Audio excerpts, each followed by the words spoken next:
What up, YouTube? Here with another episode of Talk Wrestling. On this episode, I will be giving y'all my reviews on the latest pay-per-view events that happened in pro wrestling, and that's from both companies, both the WWE and AEW, and as well as what happened with CM Punk and AEW. And AEW coming to terms with releasing CM Punk from his contract with AEW, which he recently re-signed. And I'll talk about that after I give y'all my reviews to what happened on both Payback and All Out. And first pay-per-view event I will be giving y'all my review on is the WWE's Payback pay-per-view event. This is how I do my wrestling review videos.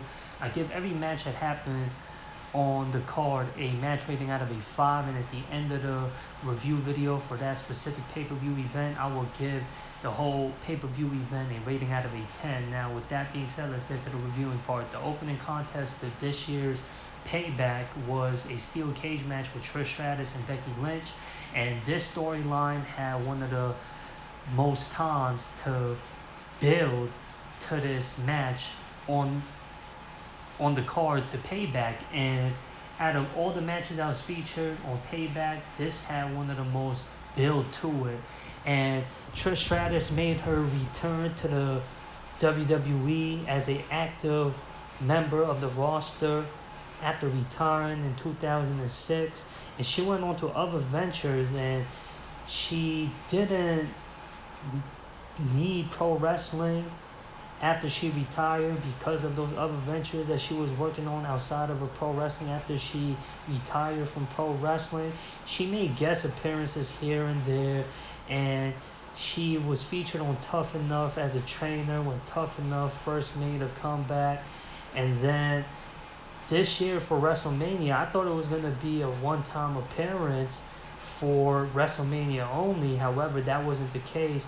Y'all remember for this year's WrestleMania, Becky Lynch teamed with two Hall of Famers, Lita and Trish Stratus, to take on Damage Control.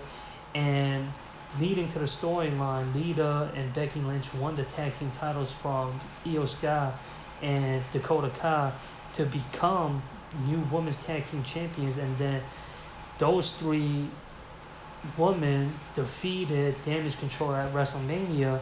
And then Lita, how she got written off script was she got attacked backstage by Damage Control, and then Trish Stratus had to take Lita's place to help Becky Lynch defend the women's tag team titles. And then they would lose the tag team titles that night to, I think, Raquel Rodriguez and Liv Morgan. And then after that match, this is how the rivalry began with Trish Stratus and Becky Lynch. Trish Stratus would go on to attack Becky Lynch after they lost the women's tag team titles. And then that was at the spring of this year after WrestleMania. And ever since then, they've been at a rivalry. And then they had a match at Night of Champions, and then Trish Stratus won that match after a interference from Zoe Starks, after Zoe Starks got drafted to Monday Night Raw during this year's draft. And she was a part of the NXT roster, and then how she made her debut on the main roster was by aligning herself with Trish Stratus, and Trish Stratus taking her under the wing and tutoring and mentoring Zoe Starks. And Zoe Starks has been built as the protege to Trish Stratus, and she's played a role in this rivalry with Trish Stratus and Becky Lynch. And they've had run-ins and matches with each other on Monday Night Raw, which is the respective brands that all three of these wrestlers have got drafted to this year's draft. And this is why I say Trish Stratus can be a part of the active roster, much like how this word reminds me a lot of the fact that Trish Stratus, who retired over a decade ago, she's had injuries before, but not the injury of a severity of Edge, who was forced to retire, and then he recently, a few years ago, made a return as an active wrestler on the WWE roster, much like how Trish Stratus has made a return as an active member of the WWE roster this year. And they both got drafted during this year's WWE's draft. And Trish Stratus did lose this match to Becky Lynch. And I don't know if this was a way to write her off of TV as a whole for her to go back into retirement, or to have Trish Stratus go on a hiatus to take a break from appearing on TV, because she is still a part of the Raw roster. I don't know if she's going to come back during the Road to WrestleMania season, or if she's going to go back into retirement. And I wouldn't see any problems with Trish Stratus going back into retirement, because she doesn't need to prove anything. She's one of the greatest of all time, and she's proved herself that she could still go and compete at a top level with a in-prime wrestler like Becky Lynch and Damage Control, and she's still in great shape. She can still perform in the ring, and she can still be well received by the crowd, and she's, as I said, already accomplished any and everything that a wrestler will want to accomplish. And Trish Stratus, I think she only came back to wrestling because she had that zeal sparked in her again to want to compete in the ring. And I think that's the only reason why she came back. And this match was one of the best matches that was featured on the card as well. I give this match a rating of a 3.5 out of a 5. And it had highlight real spots in the match. And Trish Stratus, for her age, to compete in a match and the pace that the match was being competed in and the action of this match, because of the gimmick match that it was, the theme match was a steel cage match, and she took unnecessary bumps in this match, because this was a pay-per-view event quality of a match that we saw with Becky Lynch and Trish Stratus. Becky Lynch, who was still in her prime, and she's a legend herself as well, because she played a pivotal role at revitalizing and revolutionizing and revamping women's wrestling, not only for the WWE, but in all of pro wrestling. And Becky Lynch, I would say, has already accomplished and cemented her legacy through her accomplishments with what she's accomplished thus far on her ongoing career as a high-level female wrestler. And she's one of the best female wrestlers in all of pro wrestling currently active right now. And for Trish Stratus to go toe-to-toe with Becky Lynch in a match like this, impressive. Especially not showing the signs of the ring rust that she hasn't shown any signs of that from as much time that she's taken off from competing in the ring. I gotta give Trish Stratus her credit, and as well as Becky Lynch as well, for producing this match that they did at Payback, and the chemistry was off the charts. And there was a superplex from the top of the cage. There was many highlight reel spots that wrestling fans will want to see from a steel cage match, and it definitely did produce that. And this is how Becky Lynch got the win after Zoe Starks made the interference on behalf of her mentor, her tutor, her teacher, Trish Stratus, in a failed attempt, by the way. She got taken out of action after Becky Lynch hit the rock bottom on her. I don't know what Becky Lynch calls that finisher. I call it the rock bottom because that's how I know that move to be called. And then Trish Stratus, after she tried to escape by climbing the cage, she got intercepted by Becky Lynch, who would hit the rock bottom from the top rope to secure the win and get the pinfall win over on Trish Stratus. And that's how Becky Lynch got the win. And Zoe Starks, after the match, much like how Trish Stratus turned on Becky Lynch after they lost the tag team titles on the episode of Monday Night Raw at spring of this year, she did the same at taking out her frustrations after losing to Becky Lynch, and her taking out her frustrations on Zoe Starks by slapping her and barking at her, and Zoe Starks had enough of Trish Stratus' BS, and then she would hit her own finisher on Trish Stratus, and then that took out Trish Stratus, and that writes her off of the script. And I don't know if she's going to return to Raw during WrestleMania season, or if she's going to go back into retirement, as I said, she can still compete at a top level. And as a wrestling fan, I could only appreciate what she did when she came back to the WWE. And whatever she does as either a retiree or a on and off appearing wrestler on Monday Night Raw during whether WrestleMania or SummerSlam season, either way, Trish Stratus has already accomplished what she has accomplished. She's already proved that she can still go, and it'll just be appreciated. That's all I can say. And her run was definitely successful. And then the next match on the card, we saw LA Knight versus The Miz, and John Cena, who was the special guest host for Payback, had a segment where he was hyping up the crowd and it would be interrupted by The Miz. It was a classic cliche back and forth with the heel and the baby face, and with the past that both John Cena and The Miz have with each other. They played off of that factor. If y'all ain't know, they main evented WrestleMania 27 for the WWE title. It wasn't one of the most historic, memorable rivalry that they had, even though it was a main event to a WrestleMania. It was more featured on The Rock being the special guest host and having a rivalry with John Cena more than it being focused on the match itself with The Miz. The Miz was kind of left on the back burner, kind of forgotten about, with John Cena and The Rock having a back and forth with each other. And The Miz, even though he was a champion, he was kind of left out.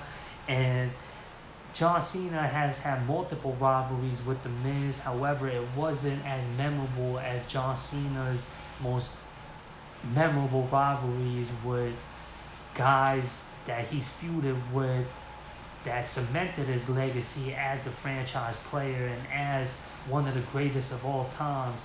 And that rivalry that got him there was when he had rivalries versus guys like Randy Orton, JBL, Edge, and Triple H, and names like that. And The Miz, he's underappreciated, and he's one of the most well-accomplished wrestlers that the WWE has to offer, and is one of the franchise players and one of the most hard-working current members on the WWE roster right now. And quite honestly, The Miz is a legend himself, and he's accomplished that through his accomplishments. His resume speaks for itself. And The Miz and John Cena had a back and forth, and The Miz was telling John Cena how he's only there to soak in the love, the cheap pop from the WWE crowd that was in attendance, and he should go back to Hollywood, and he's not wanted here, he's not needed here. And LA Knight came out and then said, enough talking, let's get to the match. And this rivalry is a good look for LA Knight's momentum that he's got right now. He is on a hot streak. He is one of the most well-received, most well-over with the crowd wrestlers right now. And he's getting that reaction from the crowd naturally. And I think that comes from his ability to talk and his charisma, his swagger, and his ability to draw in the crowd with his promos and with his acts. And his wrestling ability is subpar as well. And that's why for him to get into a rivalry with a wrestler like The Miz, who is well over with anything he does, and he possesses the same skills and attributes that LA Knight has been able to display. And that's the fact that The Miz has swagger, has charisma, and he's got the ability to cut good promos, and he can talk, and he can draw in the crowd with whatever he does. And his wrestling ability as well is shunned on and is underappreciated. and out spotlighted and outshined by his charisma and his outside of in-ring abilities. And that's why this rivalry made a lot of sense to me, not only with what happened with these two wrestlers at SummerSlam. I like how that's how the rivalry grew and began with The Miz and LA Knight. And because of these similarities that these two wrestlers have in common, that's why this rivalry I can appreciate, and I can see why it makes sense. And it's a good look for LA Knight. It's a better look than what he got at SummerSlam, winning that Battle Royal, and then him getting into a rivalry with a wrestler like The Miz is even a better look because it adds to his character and it gives him experience to work with a wrestler that possesses the skills and the traits that The Miz possesses, and it's a valuable learning experience as well as it adding to the push to LA Knight's momentum that he's got going on right now, and it helps him rise and climb to the top of the ranks as a prospect. And as I said during my SummerSlam review, LA Knight's push came out of nowhere because it was more from the crowd, because of how the crowd reacts to him, which is a crowd that all wrestlers would like to receive. And that's why it was more from the fans than it was from the creative team of the WWE. And LA Knight's push came quicker than expected because of the crowd demanding through their reaction for LA Knight's push, because LA Knight is getting, I would say, one of the best reactions out of all currently active wrestlers in the WWE roster right now. And him getting the win that he did versus The Miz adds to that push, and he got the win after hitting his finisher. And I give this match a rating of a 3 out of a 5. It was a good back and forth match, good pace in this match. And John Cena, who was supposed to be the special guest host, ended up being the special guest referee in this match after the segment that he had with The Miz and LA Knight. And he had disputes with both wrestlers. LA Knight had a problem with John Cena's way of officiating when The Miz would kick out of pin attempts, and when he would almost bump into John Cena with a strike. And The Miz and John Cena are always going to have disputes, and they always going to butt heads because of the past that they have.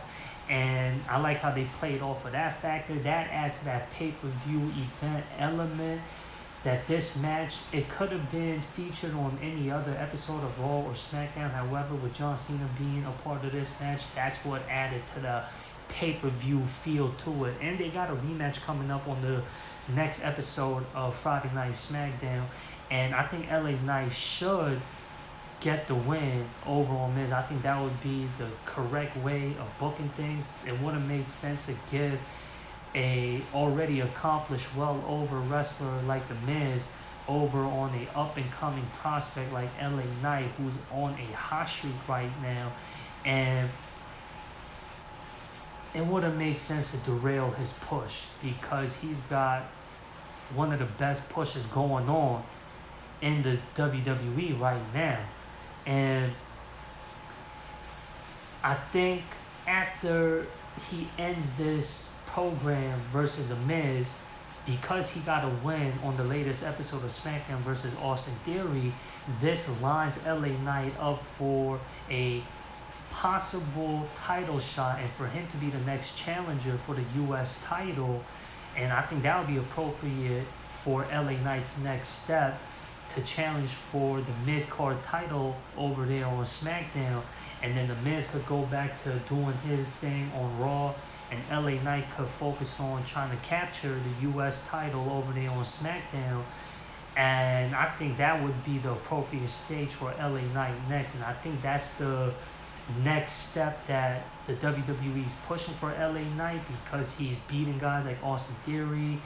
And as I said, him getting this win over The Miz was a good look. And then to add more and further onto LA Knight's push, after he got the win over on The Miz, he got that nod, that stamp of approval from one of the greatest of all times, John Cena.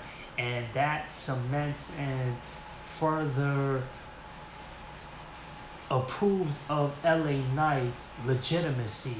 And John Cena, as I said, he got blamed by The Miz. This is how the rematch happened on the next episode of Raw after what happened at Payback. John Cena caught The Miz trying to cheat to beat LA Knight when he held on to the ropes when he had LA Knight rolled up, and John Cena caught The Miz in the middle of that act, and he would kick a grip off of the ropes from The Miz's grip, and then The Miz blamed that for his loss versus LA Knight. And that's why they're having this rematch coming up on the next episode of SmackDown. And that's not what cost The Miz the match, because the match continued on for a while after that happened.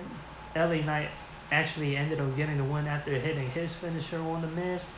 And yeah, anyways, but that plays into the factor of The Miz being the heel that he is. And then, speaking of the U.S. title, right, the next match on the card was Rey Mysterio defending his U.S. title versus Austin Theory. It was a rematch from SmackDown where Rey Mysterio defeated Austin Theory for the U.S. title. And it's funny how Rey Mysterio won that title. If y'all ain't know, Rey Mysterio, he was a last-minute replacement opponent for Santos Escobar, his protege, his fellow LWO member, when he wasn't able to compete after being taken out by Austin Theory. Santos Escobar actually defeated Rey Mysterio to earn that number one contender spot to challenge for the U.S. title versus Austin Theory. However, Austin Theory, like the cliche heel that he is, would, in his mind, did the smart thing, the crafty thing of taking out Santos Escobar from being able to challenge for the U.S. title, and him not having to defend the U.S. title versus the expected opponent in Santos Escobar, who defeated Rey Mysterio. He was supposed to cleanly go over on Rey Mysterio that night. Unfortunately, Rey Mysterio, not kayfabe-wise, he hit the back of his head on the cement floor, and he wasn't able to continue the match to have Santos Escobar go over cleanly.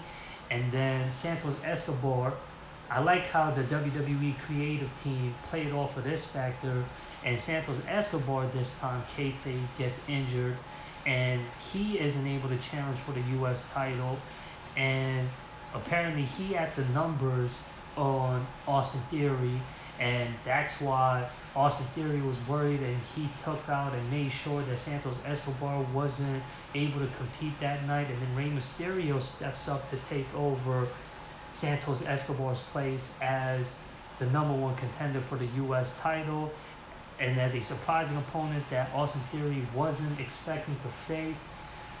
He has to take on a whole nother opponent in Rey Mysterio, and he loses, and Rey Mysterio rolled him up to get the win to become the new U.S. champion. And then Austin Theory got his rematch at Payback. This was more of a time slot filler, and it was a match like we saw on SmackDown, the first match that they had for the U.S. title on SmackDown. It could have been on any other episode of SmackDown, and I say that respectfully. I'm not downplaying the match that I saw on Payback. It was a decent match, good pace, good back and forth match. When you have Rey Mysterio and Austin Theory who can compete, you're going to have a decent match, and that's what we saw. And Rey Mysterio won in the same way that he won on SmackDown. He rolled up Austin Theory to retain the U.S. title, and I'll give this match a rating of a 3 out of a 5. And then the next segment on the card that we saw was the Grayson Waller Effect show, with Grayson Waller having Cody Rhodes as the special guest to this Grayson Waller Effect show. And it wasn't about Cody Rhodes at all, because Cody Rhodes, all he did was come out to announced that Monday Night Raw has made a brand new acquisition, and that new addition to the Monday Night Raw roster was Jey Uso being recruited to Monday Night Raw after he quit the WWE after what happened at SummerSlam. He said he quit the Bloodline and he's quitting the WWE. I thought he was going to come back to SmackDown to continue that storyline. I was looking forward to what they were going to do with Jey Uso and the Bloodline after what happened at SummerSlam. And I didn't know that he was going to switch shows from SmackDown to Raw. And this further stamps and leaves no questions in the air that the WWE is going for Jey Uso to be a singles competitor. And Jey Uso has already proved himself as a legit singles competitor. And he's no stranger to the spotlight, not only as a tag team wrestler, however, as a singles competitor as well. He's main evented pay-per-view events before for the Universal title versus the biggest superstar that the WWE has right now, and that's Roman Reigns. And he's competed at a high level and has performed beyond his expectations, which is what got him over with the crowd as a singles wrestler, and has earned himself the name as the main event because he's main evented not only pay-per-views but WrestleManias as well. I know it was a tag team match that he was featured at this year's main event of WrestleMania.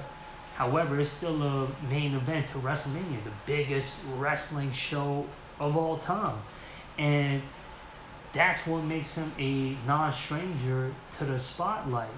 And as I said, he's main evented pay-per-view events before on a singles level, SummerSlam, in front of a stadium, the biggest event of the summer, the second biggest show in the WWE after WrestleMania. And that's why he is going on his own, completely separated from the Bloodline, and he is on his own fully, and he is moving on and has got nothing to do with the Bloodline anymore. And with the Bloodline being over there on SmackDown, his twin brother Jimmy, his younger brother Solo, and his cousin Roman Reigns all being a part of SmackDown, and him being alone by himself on Monday Night Raw is cementing himself, and we're going to see what he's going to be able to do as a singles wrestler over there on Monday Night Raw. And me personally, I'm looking forward to it. He's one of the well-received wrestlers within the WWE's main roster right now, and he's well over with the crowd with anything he does. So with anything that he does and what he's being featured over there on Monday Night Raw is going to be one of the most focused on programs over there on Monday Night Raw. And if y'all been tapping into Monday Night Raw as of late, what Jey Uso's doing is trying to start from a clean slate and wipe that Bloodline history and past away from him and get a fresh new start over there on Monday Night Raw, as him being Jey Uso himself, having nothing to do with the Bloodline. And it's not like he's trying to earn the trust of other babyface wrestlers. He's more trying to show that he's not the same guy. He's not under any strongholds of Roman Reigns and what he used to do, and he's on his own, and he's got bad history with all other wrestlers with running them over when he was a part of the Bloodline, and he's not trying to earn the trust either of the fans because he already got the fans, the crowd on his side. And it's not even him joining forces with other babyface wrestlers to fight common enemies. It's him trying to prove that he's not that same bad guy anymore. And I like that angle that they're pitching over there. I think it's a cool angle to start Jey Uso as Jey Uso himself over there by himself on Monday Night Raw. I'm looking forward to it. And as I said, he can already go as a singles wrestler. He's got the it factor when it comes to his in-ring ability, his talking ability. You got the charisma, you got the swagger. And as long as they let him go on a run by himself as a singles competitor, he can only improve, and there's only room for him to get better. And I'm looking forward to it. And he didn't say anything on the Grayson Waller Effect show. All he did was let Grayson Waller run his mouth, and he super kicked Grayson Waller in the face and had the crowd be amped up with his up and down motions, with the showboating that he always does. And yeah, that's what happened. And I'm also looking forward to, on the counterpart of what's going to happen on SmackDown, Roman Reigns is currently taking time off from TV as he usually does during this time. He would only work during like the important seasons, as all the part-time wrestlers do during the Road to WrestleMania and all the other special events. At this year, he performed at, Night of Champions, Money in the Bank, and SummerSlam, which was outside of the United States this time, and it was overseas, and that's why we saw him featured, because it was special events, because it was being hosted outside of the United States. And then he would come back during Survivor Series season, and that's when we'll see Roman Reigns being featured more. And right now, the only members of the Bloodline, the Bloodline is split. You got Jey Uso over there by himself on Monday Night Raw now, and then Jimmy Uso, he is leaving the fans at question right now, because if y'all saw SmackDown 2 weeks ago, when Solo Sikoa approached him and said, "You're not out the Bloodline unless the Bloodline says he's out the Bloodline." And Jimmy Uso told Solo Sikoa that not him, not Roman Reigns, not anybody can tell him in his position with the Bloodline and with what Jimmy Uso's on. Jimmy Uso is his own boss, and Jimmy Uso calls Jimmy Uso's own shots.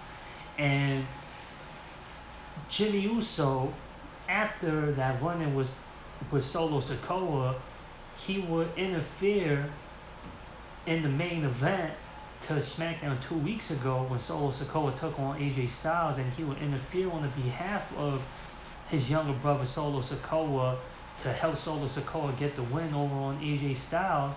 And then he would go on to hug Solo Sikoa from behind after Solo Sikoa got the win, and then Solo Sikoa would turn around and attempt to hit Jimmy Uso with the Samoan Spike, and then Jimmy was pleading with his younger brother Solo Sikoa to not hit him with the Samoan Spike, and then Solo Sikoa will walk away along with his councilman, his manager, Paul Heyman, and then Jimmy Uso would pick up on the scraps that Solo Sikoa left of AJ Styles and were going to attack AJ Styles. And then this rivalry began after Jimmy Uso interrupted the conversation Michin was having with Adam Pearce, and AJ Styles and the OC didn't appreciate how Jimmy Uso conducted himself towards Michin, because they felt that it was rude, and that's what led to the disagreement, that dispute with Jimmy Uso and AJ Styles. And then that's why Jimmy Uso got involved in that match with Solo Sikoa and AJ Styles, because of that dispute that happened earlier that night. And then after that attack on SmackDown 2 weeks ago, the latest episode of SmackDown last week, the main event, we saw Jimmy Uso versus AJ Styles, with Solo Sikoa and Paul Heyman keeping a close eye on that match. And then AJ Styles would get the win, and then Solo Sikoa would attack AJ Styles after the match would close the last episode of SmackDown. And then on the next up-and-coming episode of SmackDown, I wonder how that storyline is going to play out, and how they're going to pick up from where they left off of from the last week's episode of SmackDown. And the question that the fans is questioning right now is, where's Jimmy Uso going to go? Solo Sikoa has been built as a singles wrestler this whole time, from his NXT days, And then his WWE main roster days, when he got the call up from NXT, he won the North American title, which is a singles title, and he's been built as the enforcer of the bloodline. That's been his gimmick, and they've done a tremendous job at building Solo Sikoa as a force to be reckoned with, and they really sold that gimmick of him being the enforcer to the bloodline and making him look like a monstrous figure, a very powerful figure. And Solo Sikoa definitely doesn't need to be in a team. Out of his twin brother Jay and his younger brother Solo, Jimmy is the only one that hasn't proved himself and has had the time to work on himself as a singles wrestler. Now, he's got the swagger, he's got the charisma, he can go in the ring as well. It's just the fact that he doesn't have the experience and he hasn't established himself as a legitimate singles wrestler like his younger brother Solo Sikoa and his twin brother Jey Uso. And that's why I'm wondering, and as I'm quite sure, speaking for most wrestling fans that are tapped in with what's going on with the WWE right now, is Jimmy Uso gonna try and rejoin the bloodline? And when Roman Reigns returns, who is the head of the table, will he offer that position, that slot to Jimmy Uso to play a role within the bloodline again after he rejected Roman Reigns' offers and his thanks to him after what happened at SummerSlam, after he said he only did that out of the love for his twin brother Jay and how he didn't want the tag team of the Usos to split. That's why he only did what he did. And now for a fact that Jay is on his own now and Jimmy is still a part of the SmackDown roster, and now he's hugging Solo Sikoa 2 weeks ago after Solo beat AJ. And then if y'all saw the latest episode of SmackDown, he asked Paul Heyman to say, let's pick up where they left off at, and he's back in with the bloodline, and he actually never left, and he's willing to keep going at it. Now, will the new tag team be Jimmy Uso and Solo Sikoa? As I said, Solo doesn't need to be in a tag team. He can still continue his role as the enforcer of the bloodline. And that's why I'm wondering how this is going to play out. And as I said, Roman Reigns, probably we won't see him till Survivor Series. Around that season, that's when we'll see Roman Reigns, most likely. If not, maybe later. And if the bloodline does be formed that way, it will be strong once again, and it will be once again anything with that they do is going to be one of the most relevant things that the WWE's got going on. Anyways, the next match on the card was the Steel City Street Fight for the undisputed WWE Tag Team titles. It was Sami Zayn and Kevin Owens defending the tag titles versus the Judgment Day, Damian Priest, and Finn Balor. And I like how this match was built. And this was one of the most emphasized and focused on storylines on the Monday Night Raw show. And that's because of what happened this summer with Damian Priest and Finn Balor. And even before Damian Priest won the Money in the Bank, when Damian Priest challenged Seth Rollins for the world title on the main event of Monday Night Raw, Damian Priest has specifically told Finn Balor to not get involved in the match, even after Seth Rollins talked crap to Finn Balor about injuring him at SummerSlam a few years ago, making it personal, getting under the skin of Finn Balor and sparking that zeal in Finn Balor, sparking that heat, that anger in Finn Balor. And And then Damian Priest, even after that crap talking, he would tell his fellow Judgment Day member to not get involved, and Finn Balor would still get involved to try and assist Damian Priest to help him get the win and to secure the world title, and Damian Priest was distracted off of that factor, and Seth Rollins would get the win that way. And then at Money in the Bank, after Damian Priest won this year's Money in the Bank ladder match, he was ringside, not at the beginning of the match, however, during the midst of the match. And then Finn Balor, when he saw Damian Priest there, he was happy because he was expecting Damian Priest to give him a hand at assisting him to win and secure the World Heavyweight title versus Seth Rollins at Money in the Bank. However, that wasn't the case because Damian Priest didn't get involved in this match at all. He was just spectating. And Seth Rollins would get the win over on Finn Balor, and Finn Balor was questioning Damian Priest's loyalty and his love that he has for Finn Balor and Judgment Day. Does he respect their relationship of being a part of the same group? How come he didn't try and help Finn Balor get the win like how Finn Balor tried to help Damian Priest get the win when Damian Priest was facing Seth Rollins for the world title?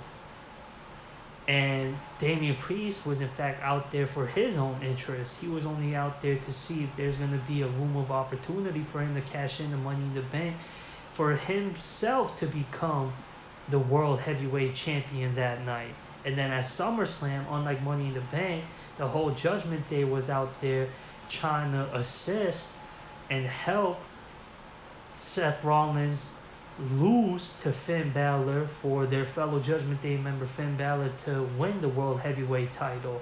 However, that would backfire on Finn Balor because when the distraction was provided and Damian Priest would slide the Money in the Bank briefcase for Finn Balor to utilize against Seth Rollins, and Finn Balor was hesitant at utilizing the Money in the Bank briefcase that was slid to him to use to his advantage to help him secure the win. He hesitated because of that competitive spark that was sparked in him, that he wanted to beat Seth Rollins clean after the history that was resurfaced with him and Seth Rollins, and that split second that he took to hesitate would be enough for Seth Rollins to recover from his wounds and hit the curb stomp on the Money in the Bank briefcase for Seth Rollins to secure the win and for him to retain the World Heavyweight title versus Finn Balor. And that would make the relationship with Damian Priest and Finn Balor more questionable, and that put more of a split and more of a tension amongst the Judgment Day. And that's how JD McDonald, who came up with Finn Balor, who's a fellow countryman, and that was during the previous days for both Finn Balor and JD McDonald before they were a part of the WWE, when they were wrestling locally out there in Ireland, Scotland, Wales, England, that area. And they trained together, they came up together out there. And then now, since JD McDonald, he got drafted from NXT to Raw during this year's draft. And this is a way to give McDonald a pivotal role over there on Raw, which he's been getting featured as a guy trying to earn himself a spot amongst the Judgment Day to become an official member of the Judgment Day after Finn Balor recruited him and had brought him up to the Judgment Day. Now he's got to earn the trust and earn the favoritism from the Judgment Day to actually be a part of the Judgment Day. And it reminds me a lot of when Sami Zayn was trying to earn the trust and love and favoritism from the Bloodline when he wanted to become an official member of the Bloodline, in which he ended up getting the spot of being a member of the Bloodline. That's where JD McDonald's at right now, and he's been taking a bullet for the Judgment Day and helping each member of the Judgment Day get a win. And I like how this storyline has been playing out. And to test the relationship with Damian Priest and Finn Balor, and to strengthen the Judgment Day's relationship and their current status, you have Damian Priest and Finn Balor challenging Sami Zayn and Kevin Owens for the tag team titles in a Steel City Street Fight. Now, this was the most fun match I was featured on the card. It was fast-paced, it was high action, and it was more, I would say, a faster pace, more of a hardcore element, more enjoyable, faster pace of a match than we saw with the steel cage match with Trish Stratus and Becky Lynch. That was more of a competitive, one-on-one, singles, back and forth type of match. This match was more fun because it had more bodies involved in it. It was more chaotic because it was everywhere. And Kevin Owens, I don't know if he bladed in this match or if this was on accident. He was busted open and he was bleeding profusely, and I don't know, I think he bladed because after the melee, the brawl spilled to the outside to where the crowd was, and that's after Dominic Mysterio appeared to interfere for his Judgment Day brethren. And when the brawl spilled onto the outside and both Sami Zayn and Kevin Owens got dumped into the crowd where they weren't seeable, and then they were appearing on the screen again, Kevin Owens was busted open. And out of nowhere, when they appeared again, they had the Pittsburgh Penguins jersey on, and I thought that was a clever play. And this is an underappreciated element when it comes to pro wrestling. It's the comedic side of pro wrestling, and I love the little stuff that they do, especially when the heels do it. Whenever they host a show at whatever city, they play to the crowd and what is known of that specific area. And that's what Finn Balor did when he brought the Pittsburgh Penguins jersey onto the scene and he ripped it to get the crowd reaction. And I think that's a cool way to have the crowd be involved more than just the match itself, and that's always appreciated from my perspective. And I like how the babyface is played off of that factor to get the positive babyface reaction from the crowd that was in attendance. And there was highlight reel spots featured in this match, as it was expected because of the gimmick themed match that this match had. This reminded me of the 2002 Survivor Series tables match we saw with the 3-minute warning and the Hardys, when Jeff Hardy was at one of the exits, one of the top of the exits in the crowd, and he had the Swanton Bomb through the table on either Jamal or Rosie, and Kevin Owens did the same when he hit the Swanton Bomb, I think, on Dominic Mysterio from the top of one of the exits in the crowd. And that was the most memorable spot that was featured in the match. And then towards the end of the match, after Kevin Owens would take out JD McDonald, who made the interference on the behalf of the Judgment Day, Rhea Ripley came out of nowhere and speared Kevin Owens through the barricade. And then when Sami Zayn looked like he had the match won for his team, after hitting the Haluma kick on Finn Balor, Dominic Mysterio came out of nowhere and hit Sami Zayn over the head with the Money in the Bank briefcase, knocking Sami Zayn out cold. And then Finn Balor was able to get the arm over on the laid out body of Sami Zayn to get the win over on Sami Zayn and Kevin Owens. That was enough for the Judgment Day to become the new undisputed WWE Tag Team Champions. And this is a good look, a revitalizing, refreshing look for the tag team division and the tag team titles, because Kevin Owens and Sami Zayn, in my opinion, they had a disappointing run as the tag team champions, especially for the win that they got at WrestleMania. That was the main event to day one of this year's WrestleMania, and they had a very impactful win at this year's WrestleMania, ending the historic longest tag team title reign of the Usos after a long rivalry with the Bloodline. and them finally getting the win over the Bloodline at the biggest wrestling show of all time, their reign was disappointing. They lost at Backlash, and that wasn't for the tag team titles. When they lost at Backlash, they teamed with Riddle to take on the Usos and Solo Sikoa. It featured more of the dispute within the Bloodline than them and the tag team titles, and they lost, as I already mentioned.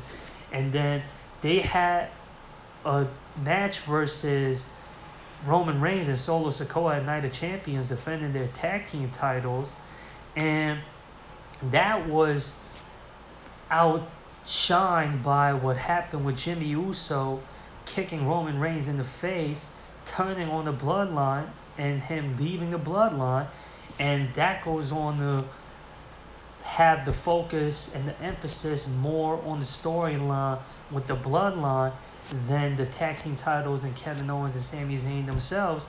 And that was the last of the storyline that Kevin Owens and Sami Zayn had with the Bloodline, and they kind of faded away. And Kevin Owens, I don't know if it was a gimmick injury, he didn't make appearances as often as possible.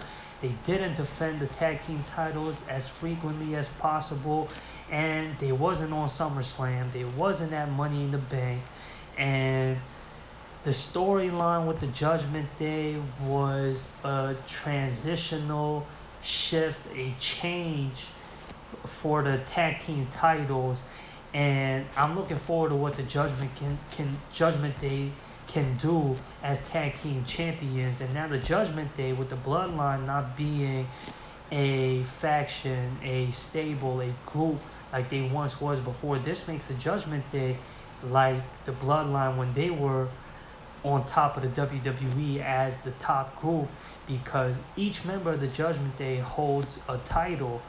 You got Dominic Mysterio, North American Champion, Rhea Ripley, Women's World Champion, Damian Priest and Finn Balor, Tag Team Champions.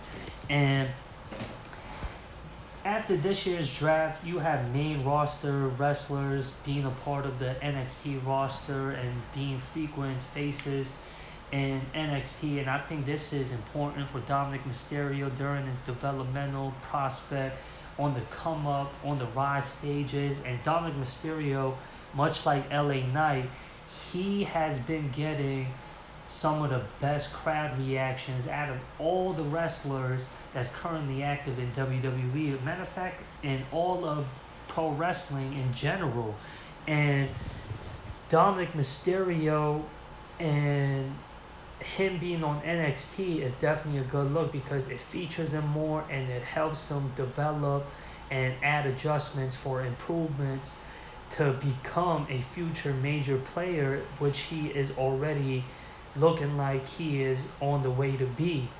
And as I said, they vacated the North American title when Solo Sikoa won the North American title after he got the call up. However, after the draft, and disregard the draft,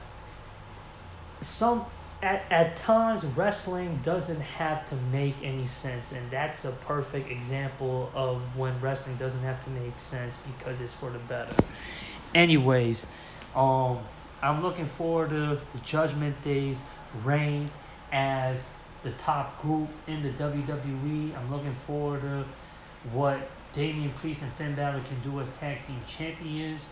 And I get that match a match rating of a 3.5 out of a 5. It was probably the best match that was on the card on Payback. And as I said, I don't know where Kevin Owens and Sami Zayn is going to go from here. I'm sure there's still going to be tag teams, and there's going to be one of the pivotal tag teams that's going to be featured on the main storylines over there on Monday Night Raw. And they're still going to be performing at a top level. That's why I'm not going to be at any worries to what position and what role that they're going to play. As I said, they're going to be featured as top talents on Monday Night Raw.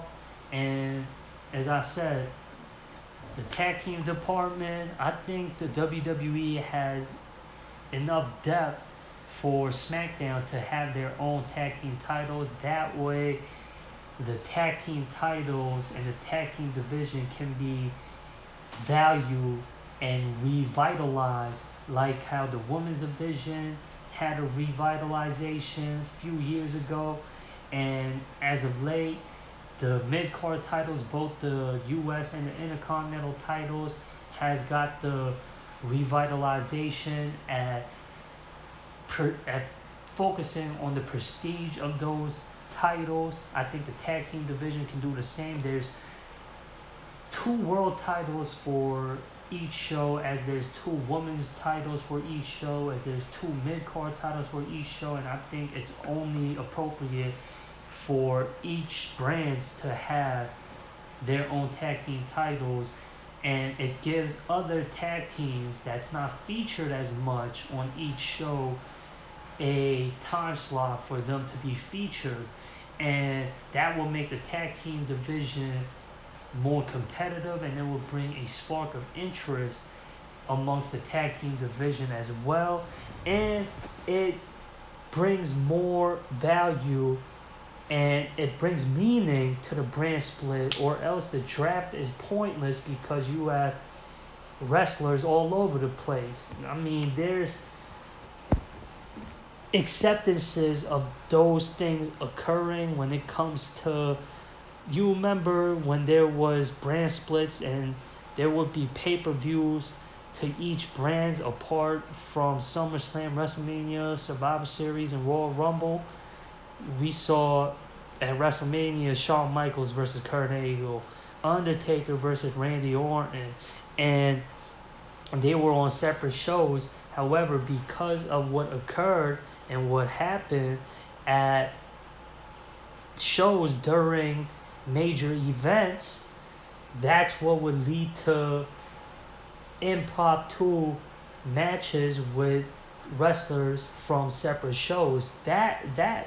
Those are acceptances when it comes to wrestlers from separate shows having a match on a pay-per-view event. However, when you have a tag team title that's undisputed and that is for the whole company itself, then the brand split loses its value. That's why I think SmackDown should have their own tag team titles, and it gives room for wrestlers that are on either Raw or SmackDown enough time to have some time to themselves, and I think that's always valuable, and it shows respect and appreciation for the wrestlers' personal lives.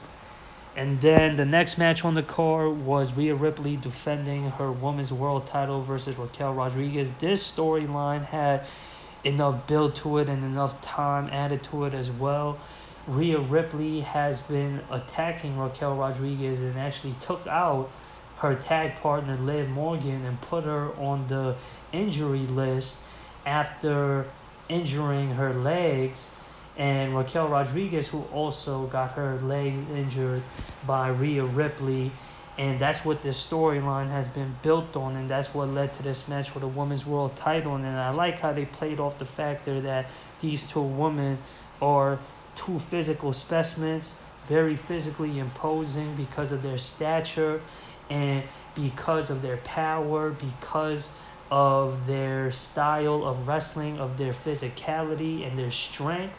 And they played off of that factor very well in this match. I think that psychological factor that was featured in this match was a very cool element that wrestling fans tend to forget and underappreciate. And this is more focused on by the smarts, or to be respectful, I would say the quote-unquote educated long-time wrestling fans. And that's a psychological factor of contrasting styles or similar styles that 2 wrestlers or 2 teams or multiple wrestlers share, and playing off of that stylistical factor. And that was featured in this match, and we saw Rhea Ripley win this match and retained the Women's World Title. In a typical heel fashion, Dominic Mysterio made an interference on the behalf of Rhea Ripley, and Dominic Mysterio had a busy night that night. And Dominic Mysterio, he would cause an interference on the behalf of Rhea Ripley, and then Raquel Rodriguez will power slam Dominic Mysterio to take him out of action. And that just adds on to Dominic Mysterio's heel character. And that brings more heat to Dominic Mysterio's ongoing run with this current gimmick right now. And as I said, that brings more attention and character values to Dominic Mysterio. And then Rhea Ripley was able to capitalize off of that distraction as she would target the injured knee of Raquel Rodriguez and hit the chop block and then hit the riptide to get the win over on Raquel Rodriguez to retain her Women's World Title. And I give that match a rating of a 3 out of a 5. It was a lengthy match. It was a good back and forth match that we saw. As I said, they played off the factors in this match very well, and I could appreciate that as a long-time wrestling fan, an avid wrestling fan. And then the main event we saw was for the world title. Seth Rollins defending the world title versus Shinsuke Nakamura, and I like the fact that how Shinsuke Nakamura got featured in the main event on the pay-per-view. It's been a long time since Shinsuke Nakamura had a match of this importance, and Shinsuke Nakamura, he didn't go on a run like this ever since he first signed with the WWE. He was on a run like this during his NXT days, and then his first year on the main roster, he won the Royal Rumble. He challenged for the world title at WrestleMania, and then onwards after WrestleMania when he was a heel, and then he defeated John Cena as well on TV and was getting wins over major superstars. And then a year or two later he fades away, and then not only does he not get featured on pay-per-views, he doesn't get featured on regular WWE TV programming. And then he got drafted to this year's draft to Monday Night Raw, and then he recently turned heel after he Shinsuke Nakamura hit the Kinshasa on Seth Rollins after him and Seth Rollins and Cody Rhodes got the win over on Judgment Day on the Raw after SummerSlam. And then Shinsuke Nakamura would later reveal that that was because he wanted to put Seth Rollins in notice that he wanted a title shot, and then Seth Rollins, being the fighting champion that he is, would later on tell Shinsuke Nakamura if he wanted a title shot, all he had to do was ask him for a title shot and he would have got it. And then Shinsuke Nakamura, with this character that's been developing as of late, which is a refreshing part and revamping of his character, he is pretending like he doesn't speak English and speaking in Japanese to miscommunicate and not be able to understand. And this is actually not even the fact that he's not able to understand what his opponents is saying. He's acting like it, and he's acting as if he can't communicate with his opponents, to play mind games, to have a psychological advantage over on his opponents, to get under the skin of his opponents. And he's doing that versus an architect, a mind game playing guy, versus Seth Rollins, a visionary. And this is the games that Seth Rollins like to play, and Shinsuke Nakamura has turned it on him, and he's got the upper hand on Seth Rollins, not only when it comes to the mind games and getting under the skin of his opponent, however, when it comes to the physical exchanges as well. This match was focused on the injury on Seth Rollins' back that came from the attacks that Shinsuke Nakamura has been launching successfully on Seth Rollins. And this adds to the heel character on the recent heel turn of Shinsuke Nakamura. They built him up to be this, I want to say, crazy or psychotic character. He's always had an odd style, which made him unique even in his New Japan Pro Wrestling days. And he had that rock star, different style from that quiet man, strong style, sportsman character that Japanese wrestlers are known to have, which is what made him stand out and that got him the attention from the Western crowd outside of the Eastern Hemisphere. And when he was a babyface, he still had that nickname of being the artist because of his odd style. And then now that he's a heel, they've made him out to be like a anime villain character that only Shinsuke Nakamura can play. And he's the only one in the whole WWE right now, I was saying all the pro wrestling, that has this anime villain like character, and this fits him very well, and this makes him stand out, this makes him unique, and that character is a one of a kind that nobody else in pro wrestling is playing right now, and that's a good look for Shinsuke Nakamura, and definitely makes him a major player. And we already know his in-ring ability is good. Now this adds to his character, and this brings that attention from the rest of the crowd and the fans looking at Shinsuke Nakamura like, oh, this guy is different from everybody else. And that character of him being this villain that you see in an anime, that makes him not like everybody else. And it's not a crazy role. It's not such a mind game playing role. He just different from everybody else. And it's not like this crazy, psychotic, misspitting role that Asuka has. Shinsuke Nakamura is like this artistic villain character that knows what he's doing, that's just playing mind games with his opponents and acting to get under his opponent's skin and appearing here and there to launch cheap shots and to get any sort of advantage over on his opponents, whether mentally or physically. And then before this match, the Great Muta, who is a Hall of Famer within the WWE and who played a pivotal role during the earlier stages of Shinsuke Nakamura's career. I think he was a trainer, a mentor to Shinsuke Nakamura. He had a camera shot featured before this match, who was sitting front row in attendance for this match.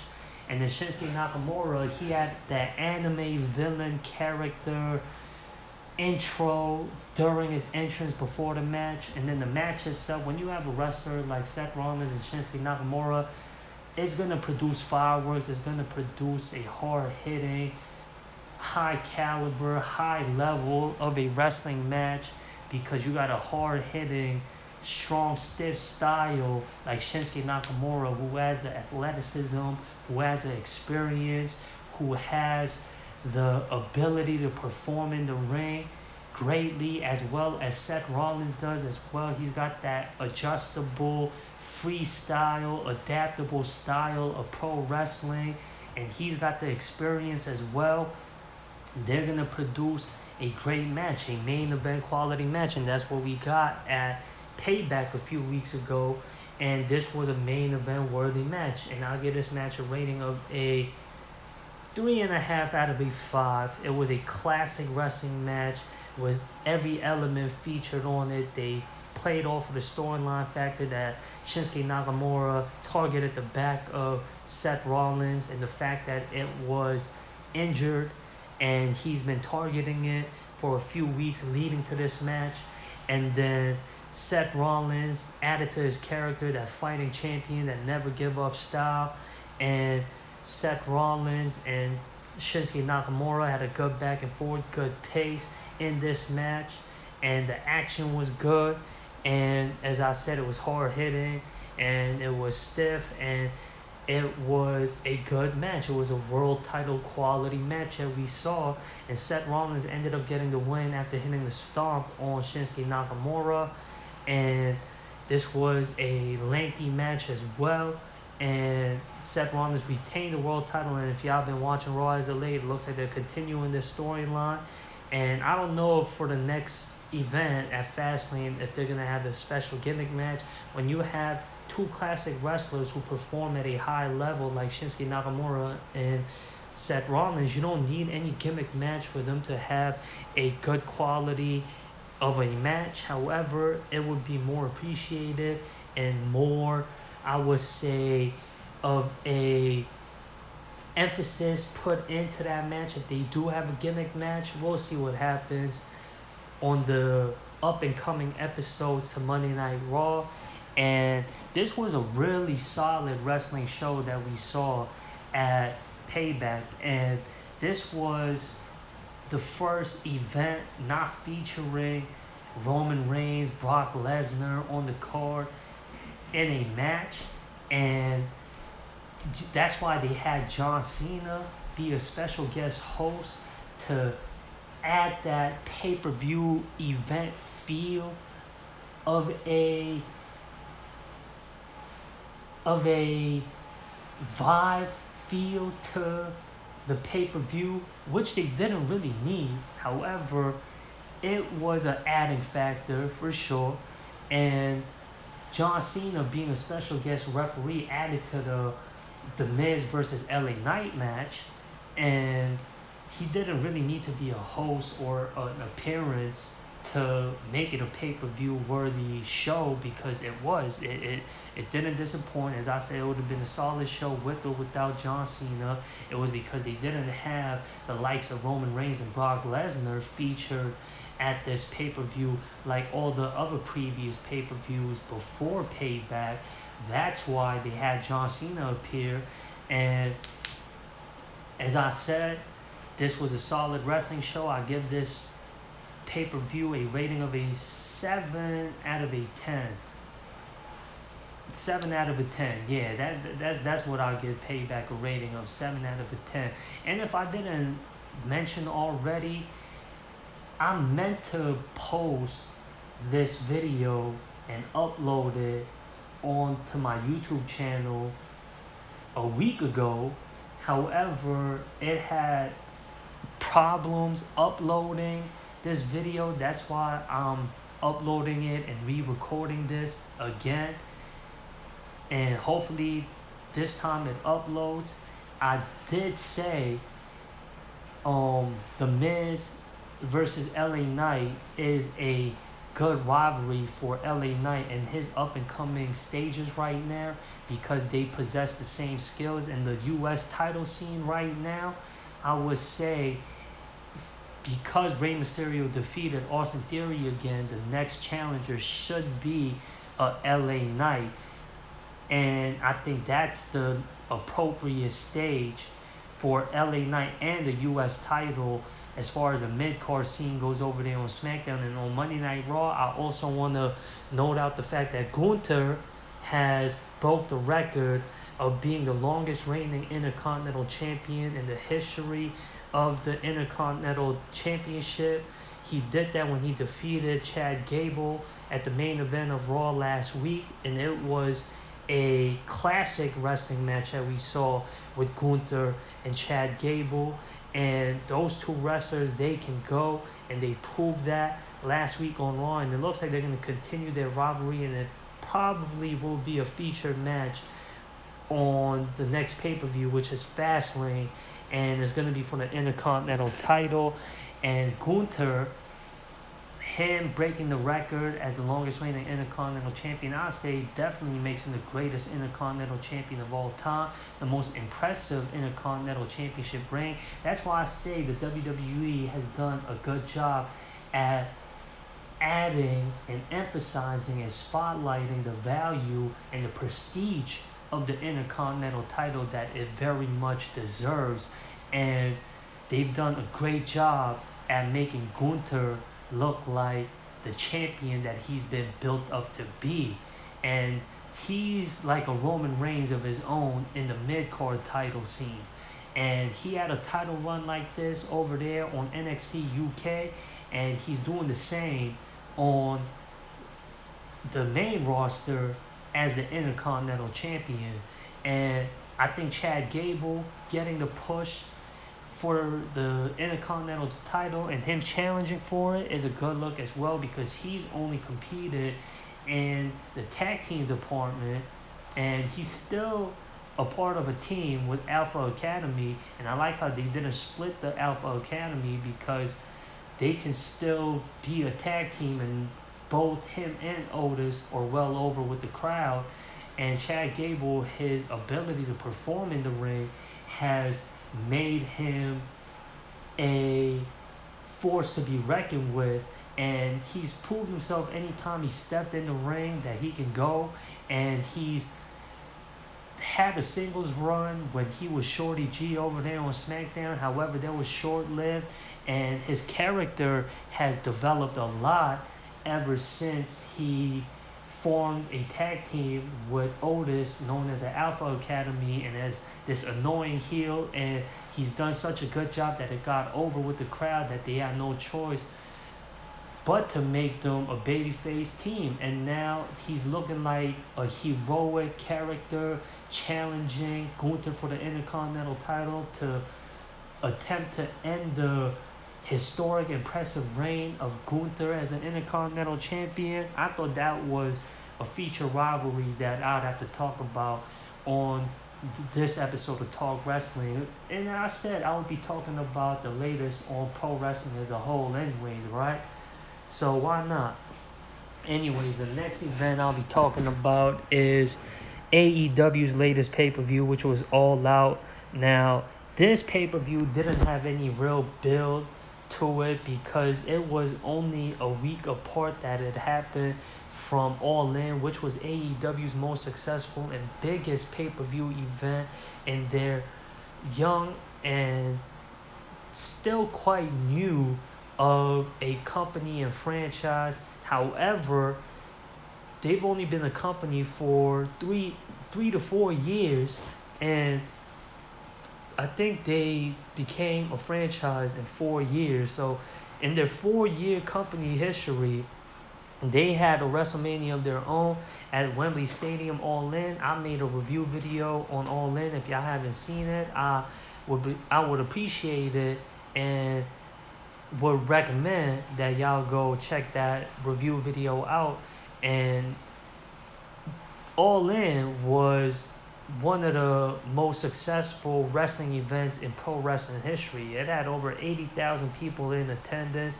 That makes it, I believe, one of, if not the most attended wrestling show in pro wrestling history. Now, I don't know if WrestleMania 3 did in fact have over 90,000 people. Now that WrestleMania is a 2-day event, they be having over like 50 to 70,000 people for day 1 and day 2. Hence why it's kind of hard to compare if they can compete with WrestleMania. However, not taking anything away from All In, it's still one of the most successful and biggest shows in pro wrestling history. Coming off of that, only a week later to have a pay-per-view event doesn't have any much build to it. It's actually just picking up from where All In left off of from. And then I didn't really have any interest in All Out. And this was in Chicago. It looks like every All Out is always hosted in Chicago. I think every All Out has been hosted in Chicago. Correct me if I'm wrong, though. Anyways, the opening contest to this year's All Out was for the ROH Tag Team titles. Better Than You, Baby, defending their ROH Tag Team titles versus Dark Order. I didn't know Dark Order was a heel team. Anyways, that's besides any relevancy because I know they have a lot of fans. To me, I'm not a fan of Dark Order, never was. And I didn't care for them even when Brody Lee and Adam Page was a part of the Dark Order. And I haven't been keeping up with any of ROH, let alone what AEW has gotten going on. And I didn't know, as I said, they turned heel. And ROH, I know they have their own show now. I don't know if it's on a website or if it's on YouTube or if it's a weekly episodic show on YouTube. If they got a YouTube page where they have episodes on their YouTube page, y'all let me know because I'll go check it out. As I said, I haven't been keeping up with any ROH programming, and I've barely been able to keep up with what AEW's gotten going on. And I saw All In. However, I don't be keeping up with anything that AEW has produced. Anyways, I know that Better Than You Baby, MJF, and Adam Cole won the ROH Tag Team titles at the prelims to All In when they defeated Aussie Open for the ROH Tag titles. And at Death Before Dishonor, I know Aussie Open defeated the Lucha Bros to become the Tag Team champions. And then with Better Than You Baby winning the Tag Team titles at All In prelim, and then them defending their tag team titles versus Dark Order. And this was an opening contest. It wasn't a set pacer. It was to get the crowd involved for the rest of the show and for them to be enthusiastic with a featured talent that competes at a top level like MJF and Adam Cole. That was the set pacer for the rest of the show. The match itself was decent. It could have been on any other Dynamite, Rampage, or Collision.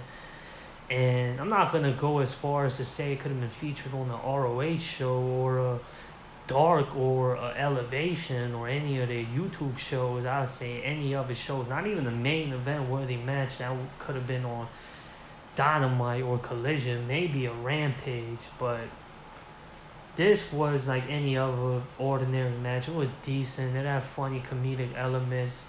Better Than You Baby got the win and retained the ROH tag titles after hitting the double clothesline. I give this match a rating of a 2 out of a 5. And then what happened after this match was what should have been focused on by wrestling fans, because Samoa Joe made his entrance as Better Than You Baby was making their way out, as Samoa Joe was getting ready to defend this ROH TV title versus Shane Taylor. And this is why I say ROH has their own show, and I'm going to go do my research to see if I could tap in with what ROH has been producing as of late, because Shane Taylor won a number one contenders match to challenge Samoa Joe for the ROH TV title, which is a good look because Shane Taylor has been a household name for ROH for a long time. And he's been a major player in the independent circuit. And he's been, as I said, a staple name for ROH. And for him to be featured on an AEW pay-per-view, even though it's a time slot filler of a match, and for him to challenge for a ROH TV title versus a major talent, a major player like Samoa Joe at an AEW pay-per-view is a good look for Shane Taylor, who's put in the work as a ROH wrestler and a major player for ROH, matter of fact. And as I said, the pivotal segment that happened was the tension brewing, that run-in that Samoa Joe and MJF had. If y'all remember back in, I think it was 2014 when Samoa Joe was the NXT champion, and it was during one of the main events, a takeover, when Samoa Joe was making his entrance and when MJF was at the beginning stages of his pro wrestling career, and he took on the security guard role to escort Samoa Joe during his entrance to that event. And Samoa Joe was shoved MJF while making his entrance for his match, and he did the same during the entrance to his match at All Out. He would give MJF that same shove that he gave to him at NXT TakeOver when he was making his entrance and when MJF was making his way out of the arena. And that brought back memories to MJF, and I think that's what Samoa Joe was playing off of, that psychological factor. And then that led to a brawl between Samoa Joe and MJF, which Samoa Joe ended up getting the better of because MJF didn't heal from his night at All In, and then he just was fresh off of defending the ROH Tag Team titles with Adam Cole versus Dark Order. And then Samoa Joe would successfully defend the ROH TV title versus Shane Taylor. He ended up getting the win via submission. And that match, I'll give the match rating of a 2.5 out of a 5. It was a decent back and forth match, regular pace match that you could have saw on any other AEW show. And as I said, it was more of a time slot filler match to feature a ROH TV title or any ROH title, matter of fact, in that all-out show. And it wasn't a lengthy, worthwhile match. That's why I only give it a 2.5 out of a 5. And then the next match on the card was for the TBS title. Now, I'm not doing the matches in order. I will give y'all match ratings with every match that happened on the card to this year's All Out. And it's not in order, as I said. I'm just going to talk about each match that happened on the card and give it a rating as I go. Whatever match that I remember that happened on the card, alright? Anyways, Chris Statlander defending her TBS title versus Ruby Soho. And Ruby Soho was trying to add another woman's title to the Social Outcast group after Saraya won the AEW Women's World title at All In.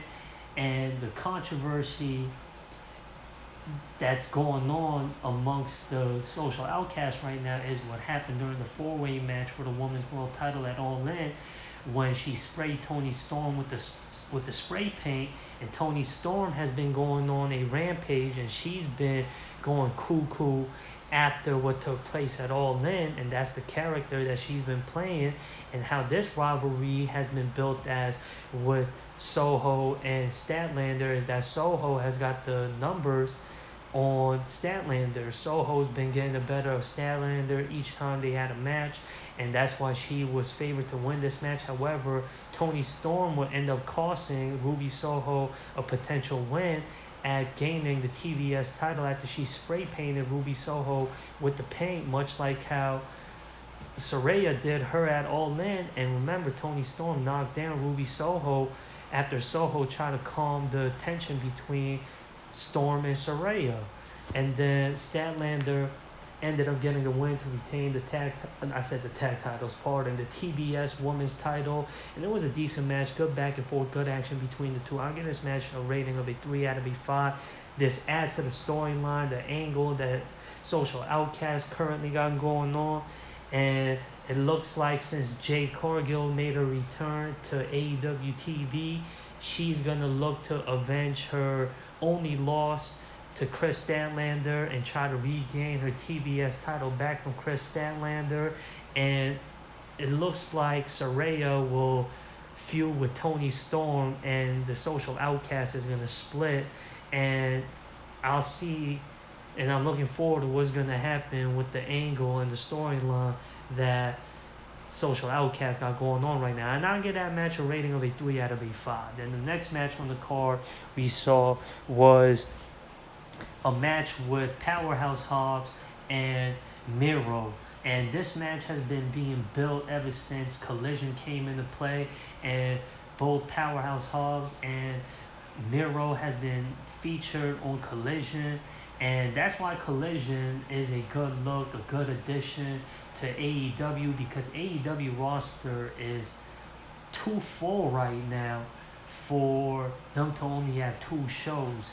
And you got ROH, you got so much talent piled on top of each other that they're going to need 3 major shows. And to have 3 major shows being featured on a network is a good look for AEW and their roster, because it gives enough time slot for all the wrestlers to be featured on each of those 3 shows that are on cable. And Powerhouse Hobbs, who's been with AEW for quite a while and who's played a pivotal role in the mid-cards, and Miro, who's been on and off ever since he signed with AEW. He had his run as the TNT champion. Is not as impressive as his Rusev run in the WWE. I know he built the fan base with fans after he left and departed from the WWE, and that came through his social media following, his outside antics, outside of pro wrestling, and that's how he was able to show his character and his personality that's outside of any gimmick. However, his character, his gimmick in AEW, from my opinion, has been corny. I'm gonna be quite blunt, and I say that with the utmost respect. His TNT title reign, his promos, his gimmick, his style of wrestling is still the same. He can still compete and he can still wrestle. However, his promos, his character, it's not getting over on me. It's stale to me. And what we saw at what happened at All Out, CJ Perry, also known as Lana from her WWE days, had made her AEW debut. It looks like she's going to be accompanying Miro as a manager because they have, I think, a real life relationship outside of pro wrestling. I don't know if they're married. If they are, they're a married couple and they're going to be working together once again. And as I said, Miro and CJ Perry, I hope that they do not do that corny act of trying to downplay what they did at WWE, because I'm sure what they did in the WWE as Rusev and Lana is going to be better than anything they're going to come up with at AEW. And I say that with the utmost respect. And this is just me being honest as a wrestling fan. His run as Rusev, his lengthy United States title reign, and his undefeated streak as a U.S. champion was impressive, was a good look. He was featured on WrestleManias. He had important rivalries with key figures in the WWE. And he became a key figure in the WWE and played a pivotal role as a major player in the WWE and was getting well over with the crowd during his run as Rusev and Lana as the Russians that were the U.S. champion that was on their anti-American run. And then they had the Rusev Day with Rusev and Lana and Aiden English, and they no longer had that Russian gimmick, and they still had a major role in the WWE. So for them to go on to try and play this reality gimmick, that corniness, especially if it's not done right, it's gonna come across as corny and stale and trying too hard. And nobody wants to see that, especially long-time avid wrestling fans. So hopefully for their sake and for AEW's sake, do not try and downplay what they had in WWE and try and do this reality gimmick and sell reality as a gimmick. It's not going to work. And as I said, Miro's run, his TNT title reign, to me was corny. His character, his promos are stale, and I just don't get it. I'm just not buying it. And adding CJ Perry to it hopefully will be a push to refresh what Miro's got going on, and him getting a win over Powerhouse Hobbs was expected and is a good look and adds to Miro's push. Powerhouse Hobbs, being the younger, more newer talent, could have utilized that win over a accomplished wrestler like Miro. However, I don't mind the book and the fact that Miro got the win over on Powerhouse Hobbs. And I'll give the match rating of a 2.5 out of a 5. I would have gave it a 3, but the match could have been on Collision. Anyways, it's because they weren't on the card at All In. That's why this match had to happen at All Out, because they've had a rivalry going on ever since Collision became a show. And then the next match on the card we saw was a tag team match with Claudio Castagnoli and Wheeler Yuta taking on the team of Eddie Kingston and Shibata. And this match, Wheeler Yuta and Shibata been feuding for the ROH Pure title, and looks like they're gonna continue their feud for the ROH Pure title. And then you have Castagnoli and Eddie Kingston, who feuded for the ROH World title at the Supercard of Honors earlier this year. And at All In, they had the Stadium Stampede match when Eddie Kingston made his return to AEW TV for All In. And that's when these two is looking like they're going to continue their rivalry. And that's written from what is believed to be real life tension between Kingston and Casanoli. And that came from Kingston looking at Casanoli as this snobbish, arrogant wrestling purist who puts himself above as an elite compared to any other wrestlers. And Casanoli looks at Kingston as this trashy, classless, I don't give a F, messy style of a wrestler who doesn't have any forte and any artistic side to his wrestling style, and his gimmick is trashy from Casanoli's stance of view.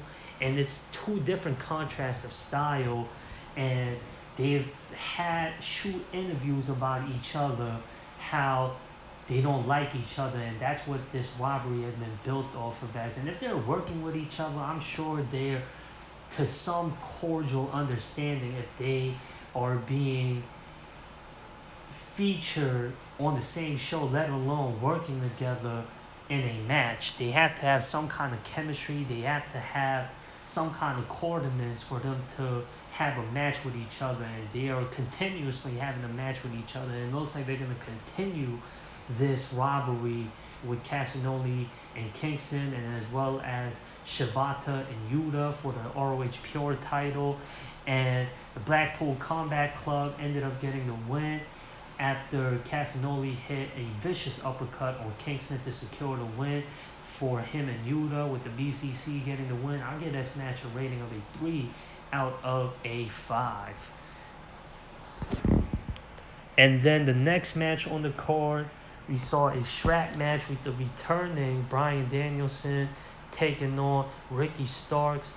And this this match happened after Ricky Starks put a whooping on Ricky Steamboat, after Ricky Steamboat, from Ricky Starks' point of view, cost him the match versus CM Punk on the episode of Collision when Steamboat was a special guest referee. And then that's why this match was a strap match. It had the gimmick theme of a strap match because Steamboat got whooped on with a strap by Starks, and then Steamboat misled Starks to signing a contract to this match versus what was believed to be him on the episode of Collision for All Out, because Steamboat said, if you want a match with the Dragon, you'll get a match with the Dragon in a strap match.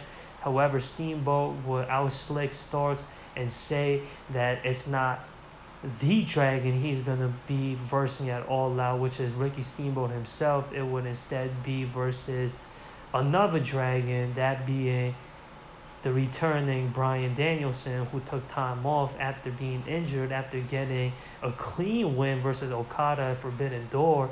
And I don't know what they're doing with Bryan Danielson. I didn't see the latest episode of Collision. I don't know if Bryan Danielson was even on the latest episode of Collision. He got the babyface reception when he returned as expected. And Bryan Danielson was a heel when he left off of screen because he was dealing with an injury, and he was on a momentous heel run with the BCC, and he turned heel when the BCC was on a feud with the Elite. And Bryan Danielson was on a good run as a heel. Now, because he returned, he's getting a babyface reception, so his heel run was short-lived. And is he not a part of the BCC anymore? Because Jon Moxley has been focusing on his group, the BCC, and the BCC, even though they lost at All In, they are still stronger than ever. They're still a group in AEW right now. Does Bryan Danielson separate himself from BCC? He didn't announce that he's gonna do his own thing and depart from the BCC, because before this he was doing his own thing with, not doing his own thing. He was with the BCC, and the BCC, because Bryan Danielson was injured, had to get replacement opponents for their ongoing feud with the Elite, and had to find other partners because there was no Bryan Danielson, and they joined forces with Proud and Powerful for Stadium Stampede at All In. Now, I don't know what direction that they're headed towards with Bryan Danielson.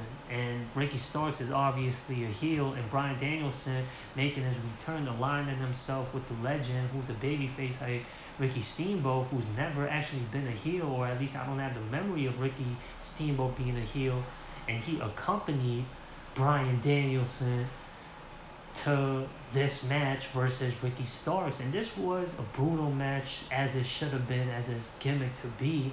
And the whips that Ricky Starks was receiving from Bryan Danielson from the strap was heard throughout all the crowd, and the whips that Bryan Danielson was taking to the face from Ricky Starks from the strap was brutal and vicious. And it was a very physical match that we saw with these two wrestlers. And Big Bill and Ricky Steamboat, they had a brawl on the outside to add to the excitement, to what's going on to the match. It didn't play any factor to the match. It was just to get the crowd in the uproar. That's all it was. And the match itself was a good match on its own. And Bryan Danielson ended up getting the win after Ricky Stark didn't tap out. He passed out after Bryan Danielson choked him out with the label lock via using the strap to put Ricky Starks into a hole to have him pass out. And I give this match a rating of a 3.5 out of a 5. It was a very solid match, and it was played out like how this match is gimmick to be. And then the next match on the card we saw was a 8-man tag team match with Bullet Club Gold taking on the team of FTR and the Young Bucks. This match happened after Bullet Club Gold started talking crap to the Young Bucks, mainly because after what happened at All In, the Young Bucks refused to shake hands and show respects to FTR after FTR offered their hands following their classic tag team wrestling match for the tag team titles at All In. And then on the after show on YouTube, the Elite would end up shaking hands and showing their respect to FTR in the locker room. And then that's when Bullet Club Gold came and started talking crap to the Young Bucks and saying the Young Bucks should leave the winner's locker room because the Young Bucks are the only losers that lost that night at All In. Hence what led to this match with Bullet Club Gold versus the Young Bucks and FTR. And with the style of wrestling that AEW has for all their matches, and when it comes to multiple men or women matches featuring multiple wrestlers at the same time in the same ring, it usually ends up being disorganized and discombobulated and all over the place, with all these feature wrestlers trying to do too much and trying to get feature highlight reel spots in the match and fighting for moments in this match, and not enough time being available for every wrestler to have the chance to shine with highlight reel spots. This match had enough time. It was still somewhat sloppy and messy and disorganized and all over the place. That comes with the fast pace of matches of this caliber. However, it was well orchestrated with good chemistry with these wrestlers, with these experienced wrestlers, and these wrestlers that are able to perform at a high level, like the Bullet Club Gold and FTR and the Young Bucks. It was a fun match, fast-paced, good action match, with good highlight reel spots. We had Cash Wheeler join in on the super kick party. We had flippy, floppity spot moments in this match as well. Bullet Club Gold ended up getting the win. Now this probably will lead to a adding factor to hopefully what is another tag team title bout with the Young Bucks and FTR at Full Gear, which is the next up and coming pay-per-view for AEW, and Bullet Club Gold, which is the more of the established, stabilized team and group, with FTR and the Young Bucks being their own tag teams, unlike Bullet Club Gold, which is an actual legitimate group. That's why I thought it was the right booking that Bullet Club Gold went over in this match. And I'll give this match a rating of a 3 out of a 5. And the next match on the card we saw was a singles match with Takeshita and Kenny Omega. And Takeshita ended up getting the win cleanly in this match, which was a surprise because Takeshita is a heel with Don Callis, who is the scum manager of the AEW roster, and he's the most heel manager in AEW. And Takeshita has joined forces with Don Callis, who Don Callis acquired Takeshita at Double or Nothing after he turned on Kenny Omega after he got taken out by the BCC. And it happened on the episode of Dynamite when Omega was wrestling Moxley in a steel cage match, and he hit Kenny Omega and hit him in the head with the screwdriver, and the screwdriver has been the key weapon to the storyline of Don Callis and Kenny Omega, and as well as Hiroshi Takeshita, because Takeshita, to cost the Elite the match at Double or Nothing at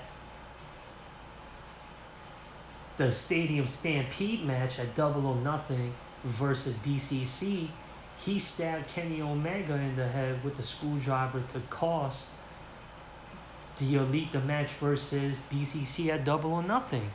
And Takeshita tried to use the screwdriver again when Kenny Omega had lifted him up on his shoulder to hit the finisher move of Kenny Omega's. Is it not the V-trigger? It's like one of those drivers that he uses. However, Kenny Omega would intercept it and block the stab attempt from Hiroshi Takeshita, and then would hit one of his signature moves. However, Takeshita would kick out, and then Takeshita would hit a knee strike at the end of the match to secure the victory over on Kenny Omega. And this was a good back and forth classic wrestling match between Takeshita and Kenny Omega. When you have wrestlers who perform at a high caliber of these two wrestlers, you're gonna get a high quality wrestling match, and that's exactly what we got. Honestly, this was the best pure wrestling match on the card. I give this match a rating of a 4 out of a 5.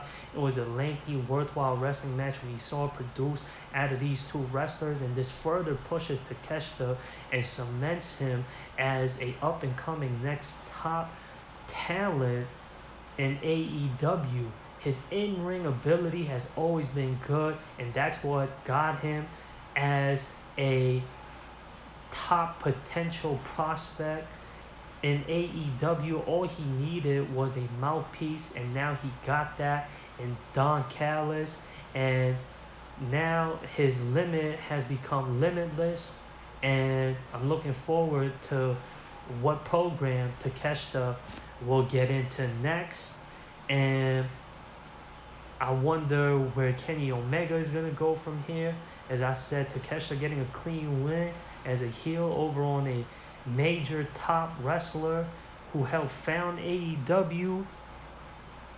And Kenny Omega is a major look on Hiroshi Takeshita's current push right now. And then the next match on the card was the main event for the AEW International title. Orange Cassidy defending it versus Jon Moxley. Now, this match was a good match. It was a good back and forth, good action. It had a lot of emotions involved in this match.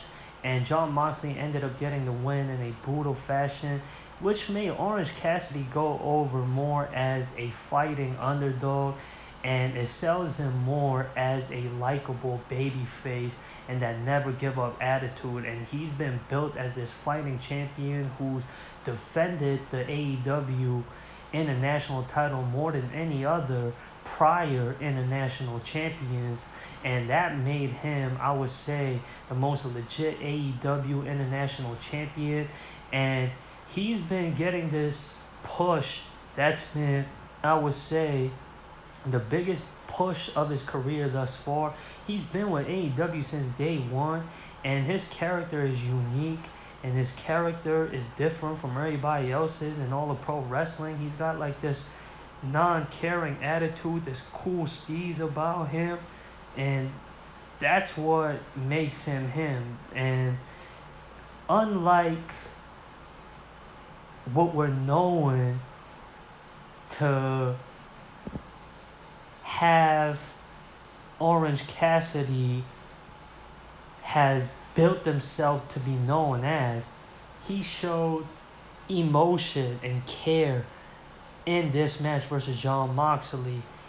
That fire was sparked under him versus Jon Moxley in this match, as it was in All In, and it's his character, a different side of him has been displayed ever since his rivalry with the BCC. That brutal style of the BCC has brought a different side out of Orange Cassidy, as in this match versus Jon Moxley.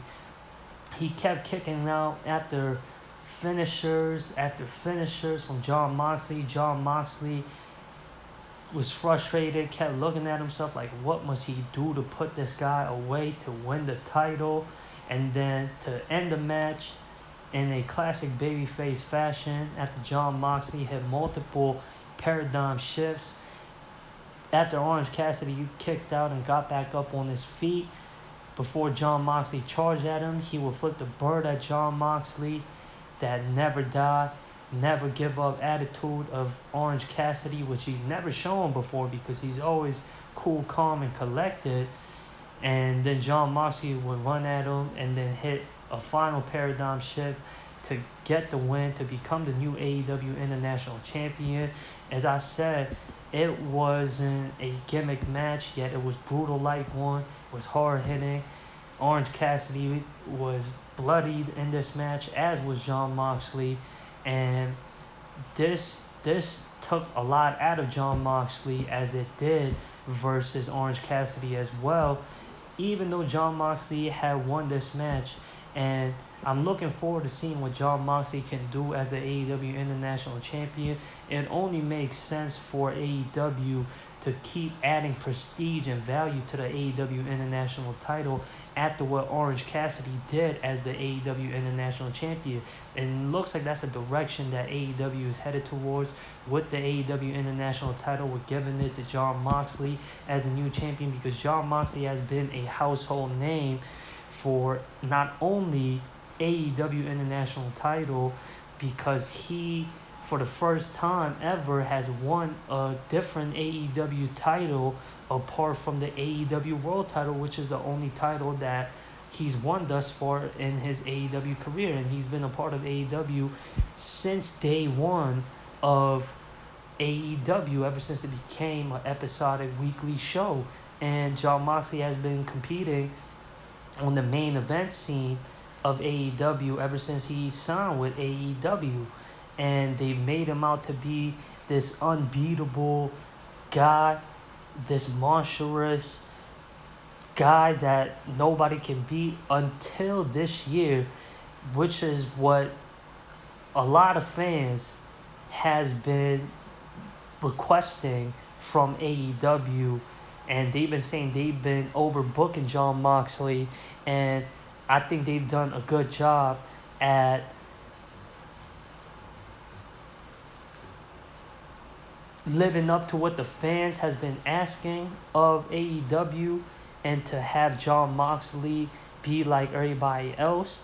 and still be at competing at a top level amongst the AEW roster, and him letting other wrestlers go over and him focusing on BCC adds value to whoever is working with Jon Moxley, not only his fellow BCC members, however, whoever is in a rivalry with him or the BCC.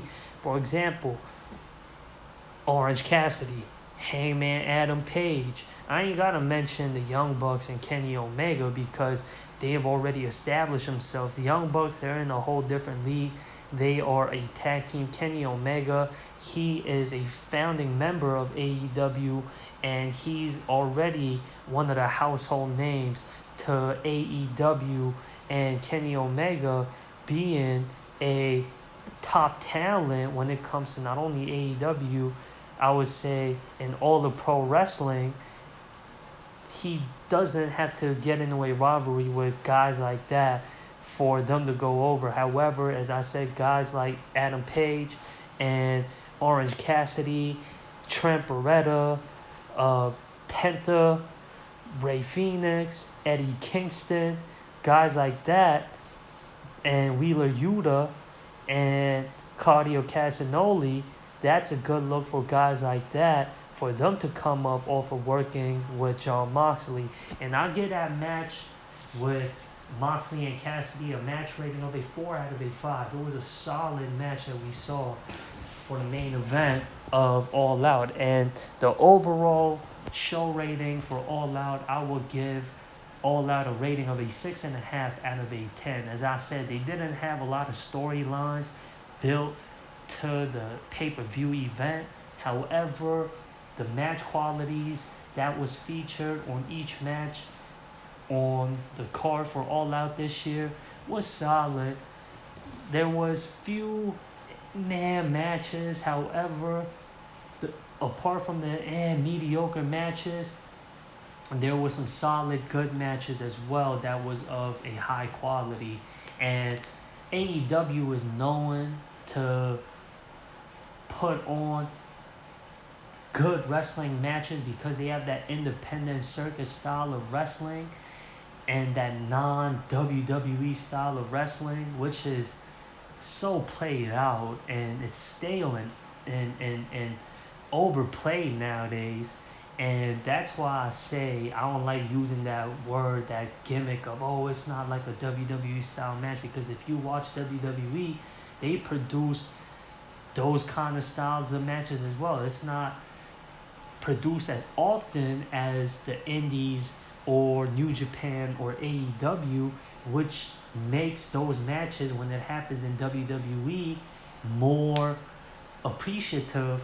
And WWE does a better job at organized storylines and building rivalries and adding the storyline elements to each rivalries and having more focuses and emphasis and values added to it than any other wrestling companies.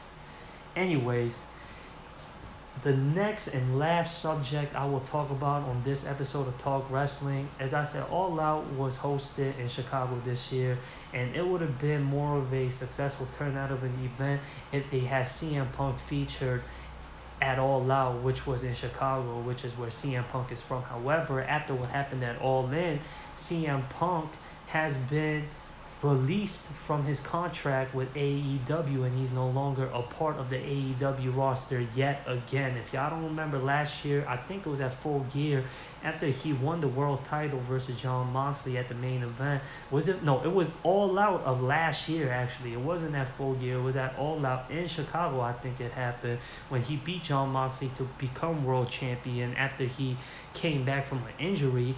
And then he got into a backstage brawl with him and Ace Steel, having a dispute turned into a brawl backstage with the Elite Kenny Omega and the Young Bucks.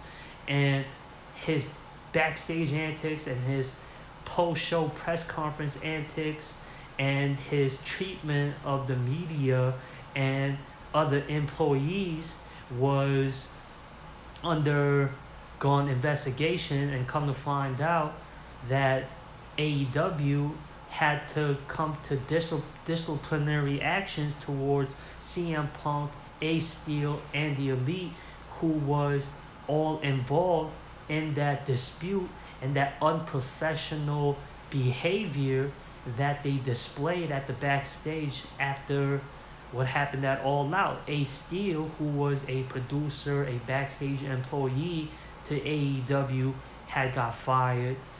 The Elite got suspended for a few months. CM Punk was not only injured, yet he got suspended. And then I think he quit AEW, or him and AEW were in talks of him getting out of his contract with AEW. And then when they announced that Collision would be a show, one of the major packages that came with Collision becoming a new additional show to AEW and the Turner Broadcast Networks was that CM Punk would be a featured wrestler on Collision. And he hasn't been on Dynamite, he hasn't been featured on Rampage like before. He only showed up on Collision, and I think that's to separate CM Punk from who he doesn't get along with.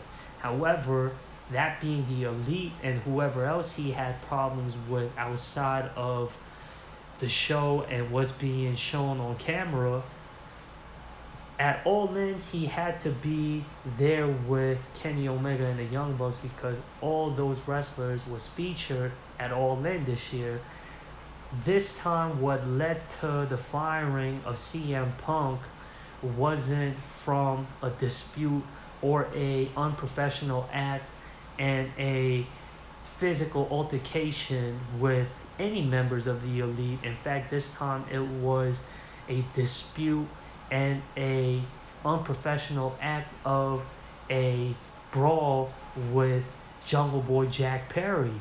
And after what happened at All In backstage with CM Punk getting into a physical altercation with Jack Perry, it led to a further investigation with AEW, and whoever is at the board of directors and is working with AEW had come to terms to terminate CM Punk from his contract with AEW. CM Punk is no longer a active wrestler with AEW, as AEW had come to terms to terminate the contract that they had with CM Punk. And Jack Perry got suspended as a part of his disciplinary action after that dispute and altercation that he had with CM Punk.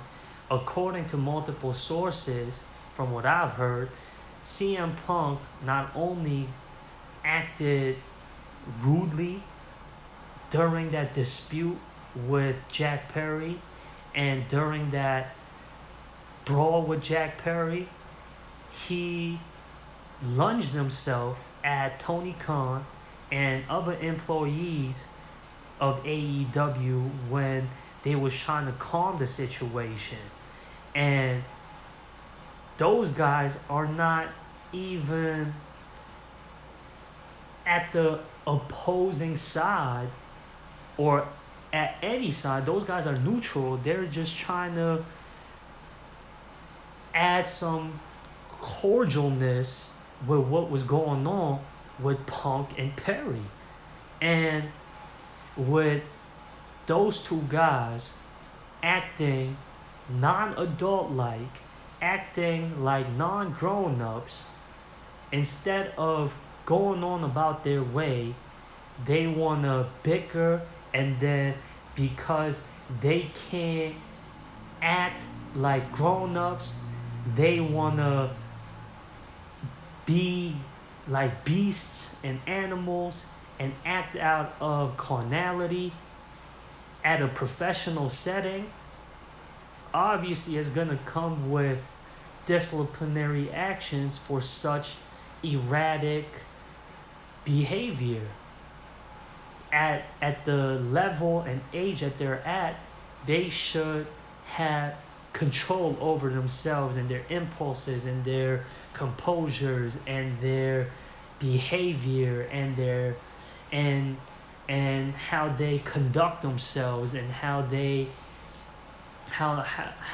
act in manners and things like that. They should know better. They should they should be more cordial, and they should have respect not only for each other but for themselves. And I'm sure because this isn't CM Punk's first time getting into an altercation with a fellow employee who works at the same company as him, and him not only getting into a dispute, a verbal altercation, but a physical altercation yet again, and then not only going after his intended target who he had that disagreement with, but going after other employees who had nothing to do with that situation, but was only trying to maintain the cordialness and the professionalism of a professional setting. Now that's where the bad look and that firing could come from. And nobody knows what really happened. Nobody could say this is CM Punk's fault, and nobody could say this is Jack Perry's fault. Only those that were there know what happened, and there's Jack Perry's perspective and there's CM Punk's perspective. And many people, because of CM Punk's past, because the reputation that CM Punk has built as being hard to deal with, and to multiple sources from what I've heard, even from many fans, is that CM Punk is rude, obnoxious, and he's very vocal. To speak on, I would say, on a positive, respectful manner, I would say CM Punk is vocal. He stands on his point of view. He is firm. He doesn't back down. He doesn't take any crap. And he's a stand-up guy when it comes to speaking up for himself. And he doesn't go for whatever another party comes at him with.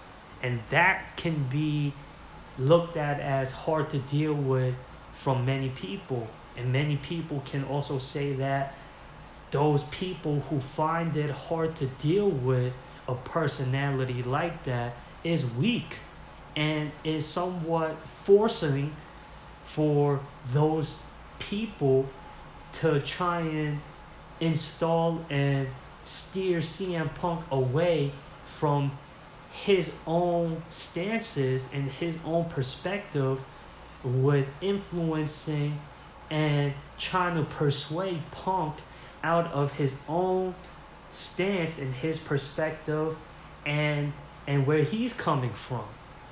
And that would make CM Punk, from what could be looked at as a non-popular belief, a non-popular way of looking at what's been going on as a CM Punk as of late, with his run in AEW, as him being firm, stand up, and austere, and not going for any BS.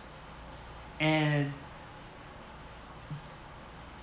he doesn't need pro wrestling at the stage that he's at right now. And he's clearly stated that before in a sit-down interview that is out there for the public to take record of. He said that he's made enough money through pro wrestling.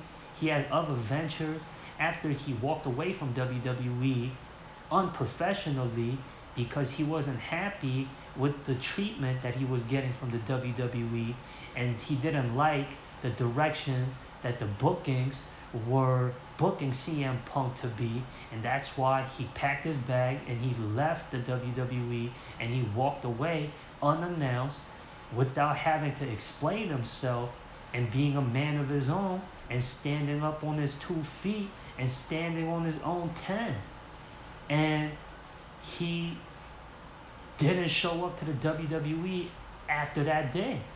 He went to work on his comic book ventures, which is a passion of his that he wanted to pursue, a childhood passion that he's had ever since he was a child.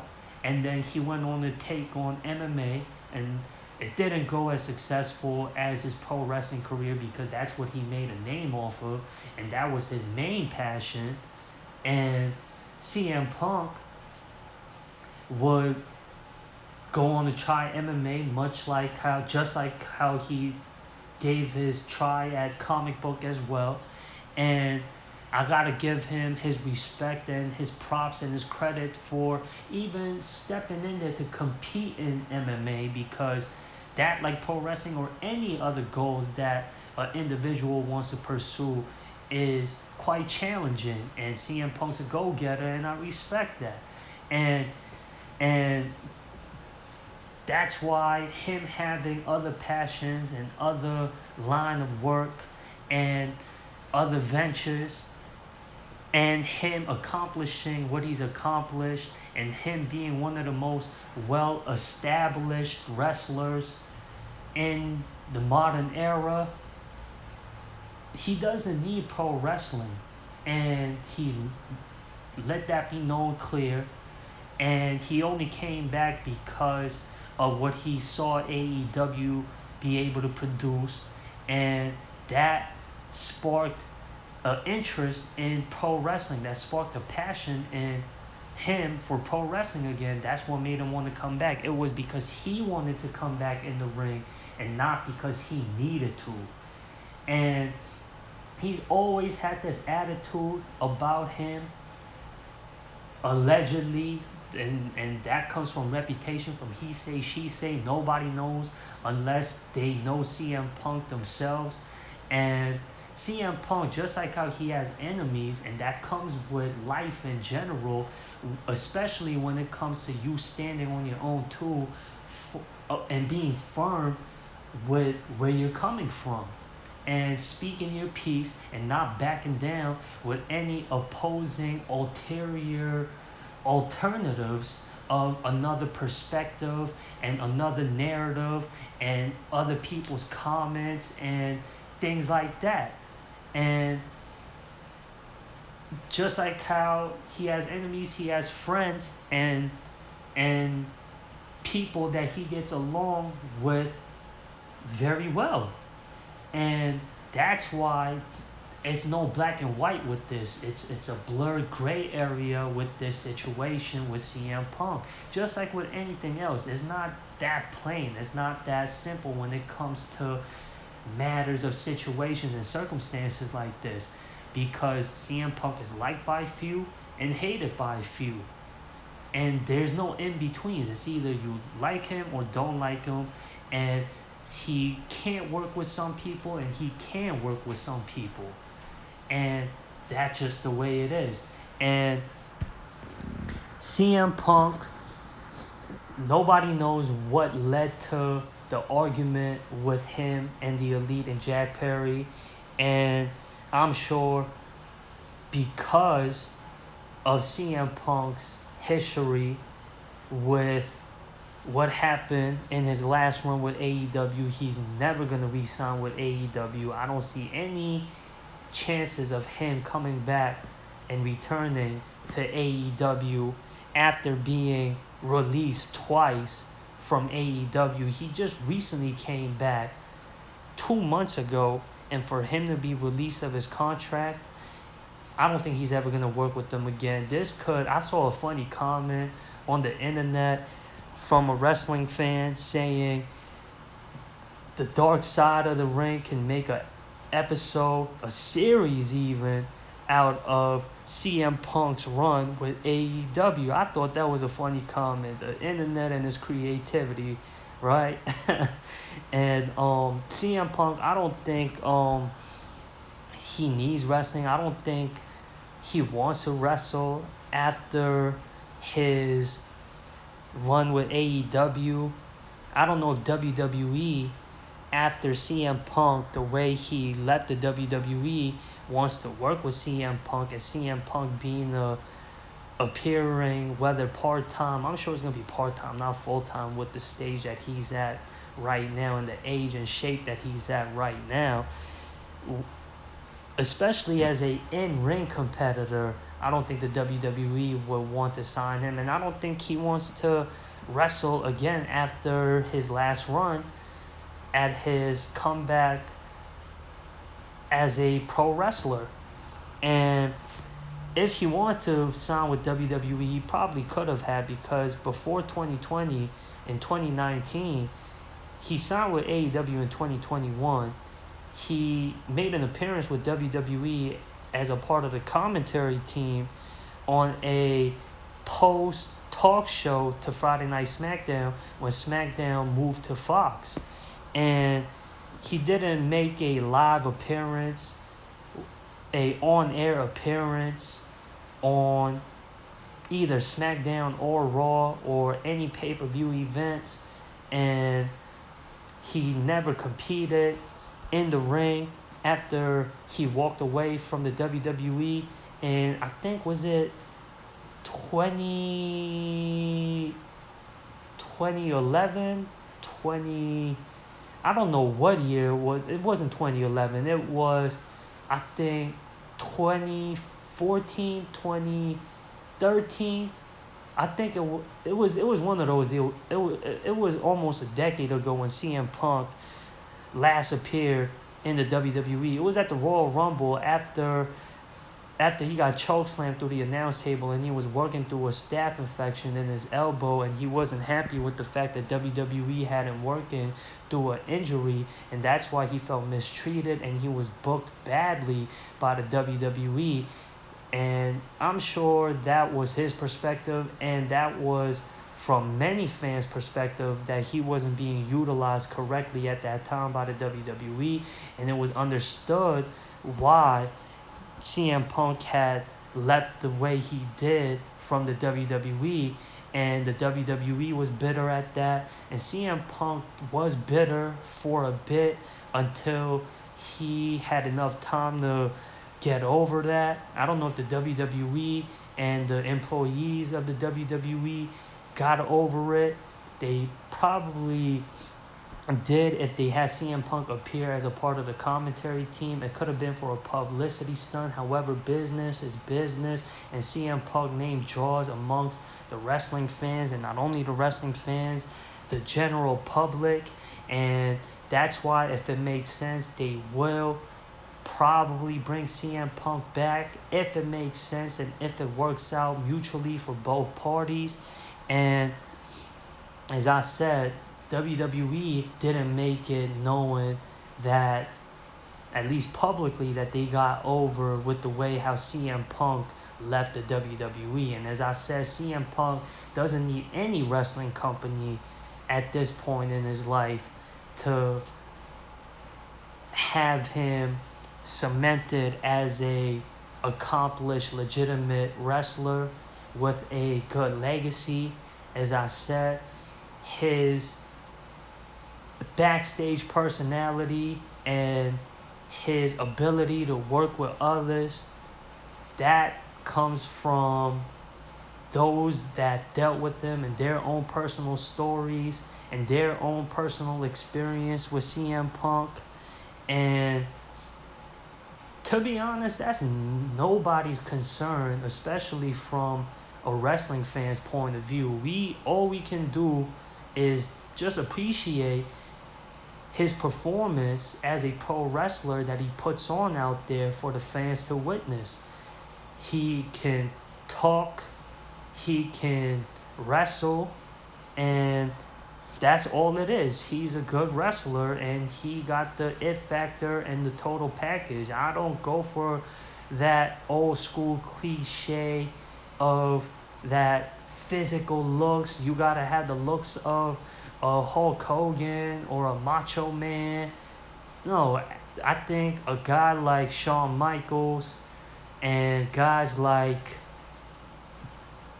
CM Punk, guys like, who else? There's so many names out there. Seth Rollins and Rey Mysterio, Eddie Guerrero, and many names like that has proved that physical looks and size isn't what get you over in this industry.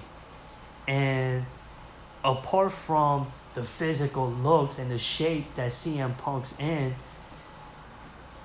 and all that is irrelevant, by the way, CM Punk's got the it factor when it comes to all the ability to display as a pro wrestler and what a pro wrestler should possess to be a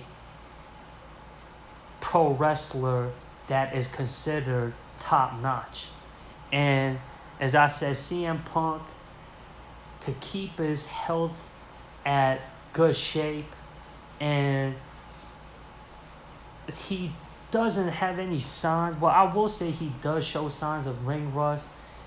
It's hard to keep up with the pace of a AEW style of wrestling, and CM Punk can still perform with the best of them in that style of wrestling, which is impressive in itself.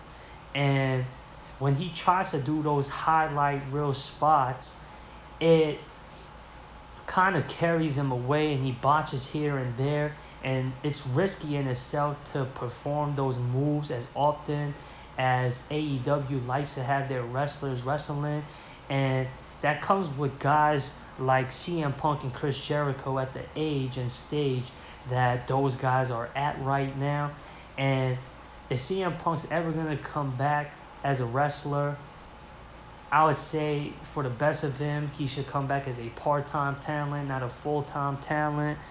And if he's going to wrestle ever again and appear on air in a wrestling company, and it has to be a major wrestling company, because CM Punk, the status he's at, it wouldn't make sense for him to wrestle anywhere else outside of either AEW or WWE.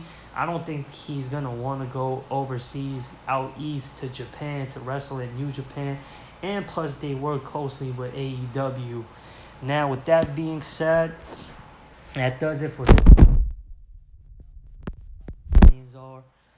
on all the subjects that I talked about on this episode of Talk Wrestling. Comment y'all comments and opinions in the comments. Subscribe, share, like, all that good stuff. And click the links in the description. Those are links to show support for this channel. Any support from the viewers is highly appreciated. And that does it for this video. And peace.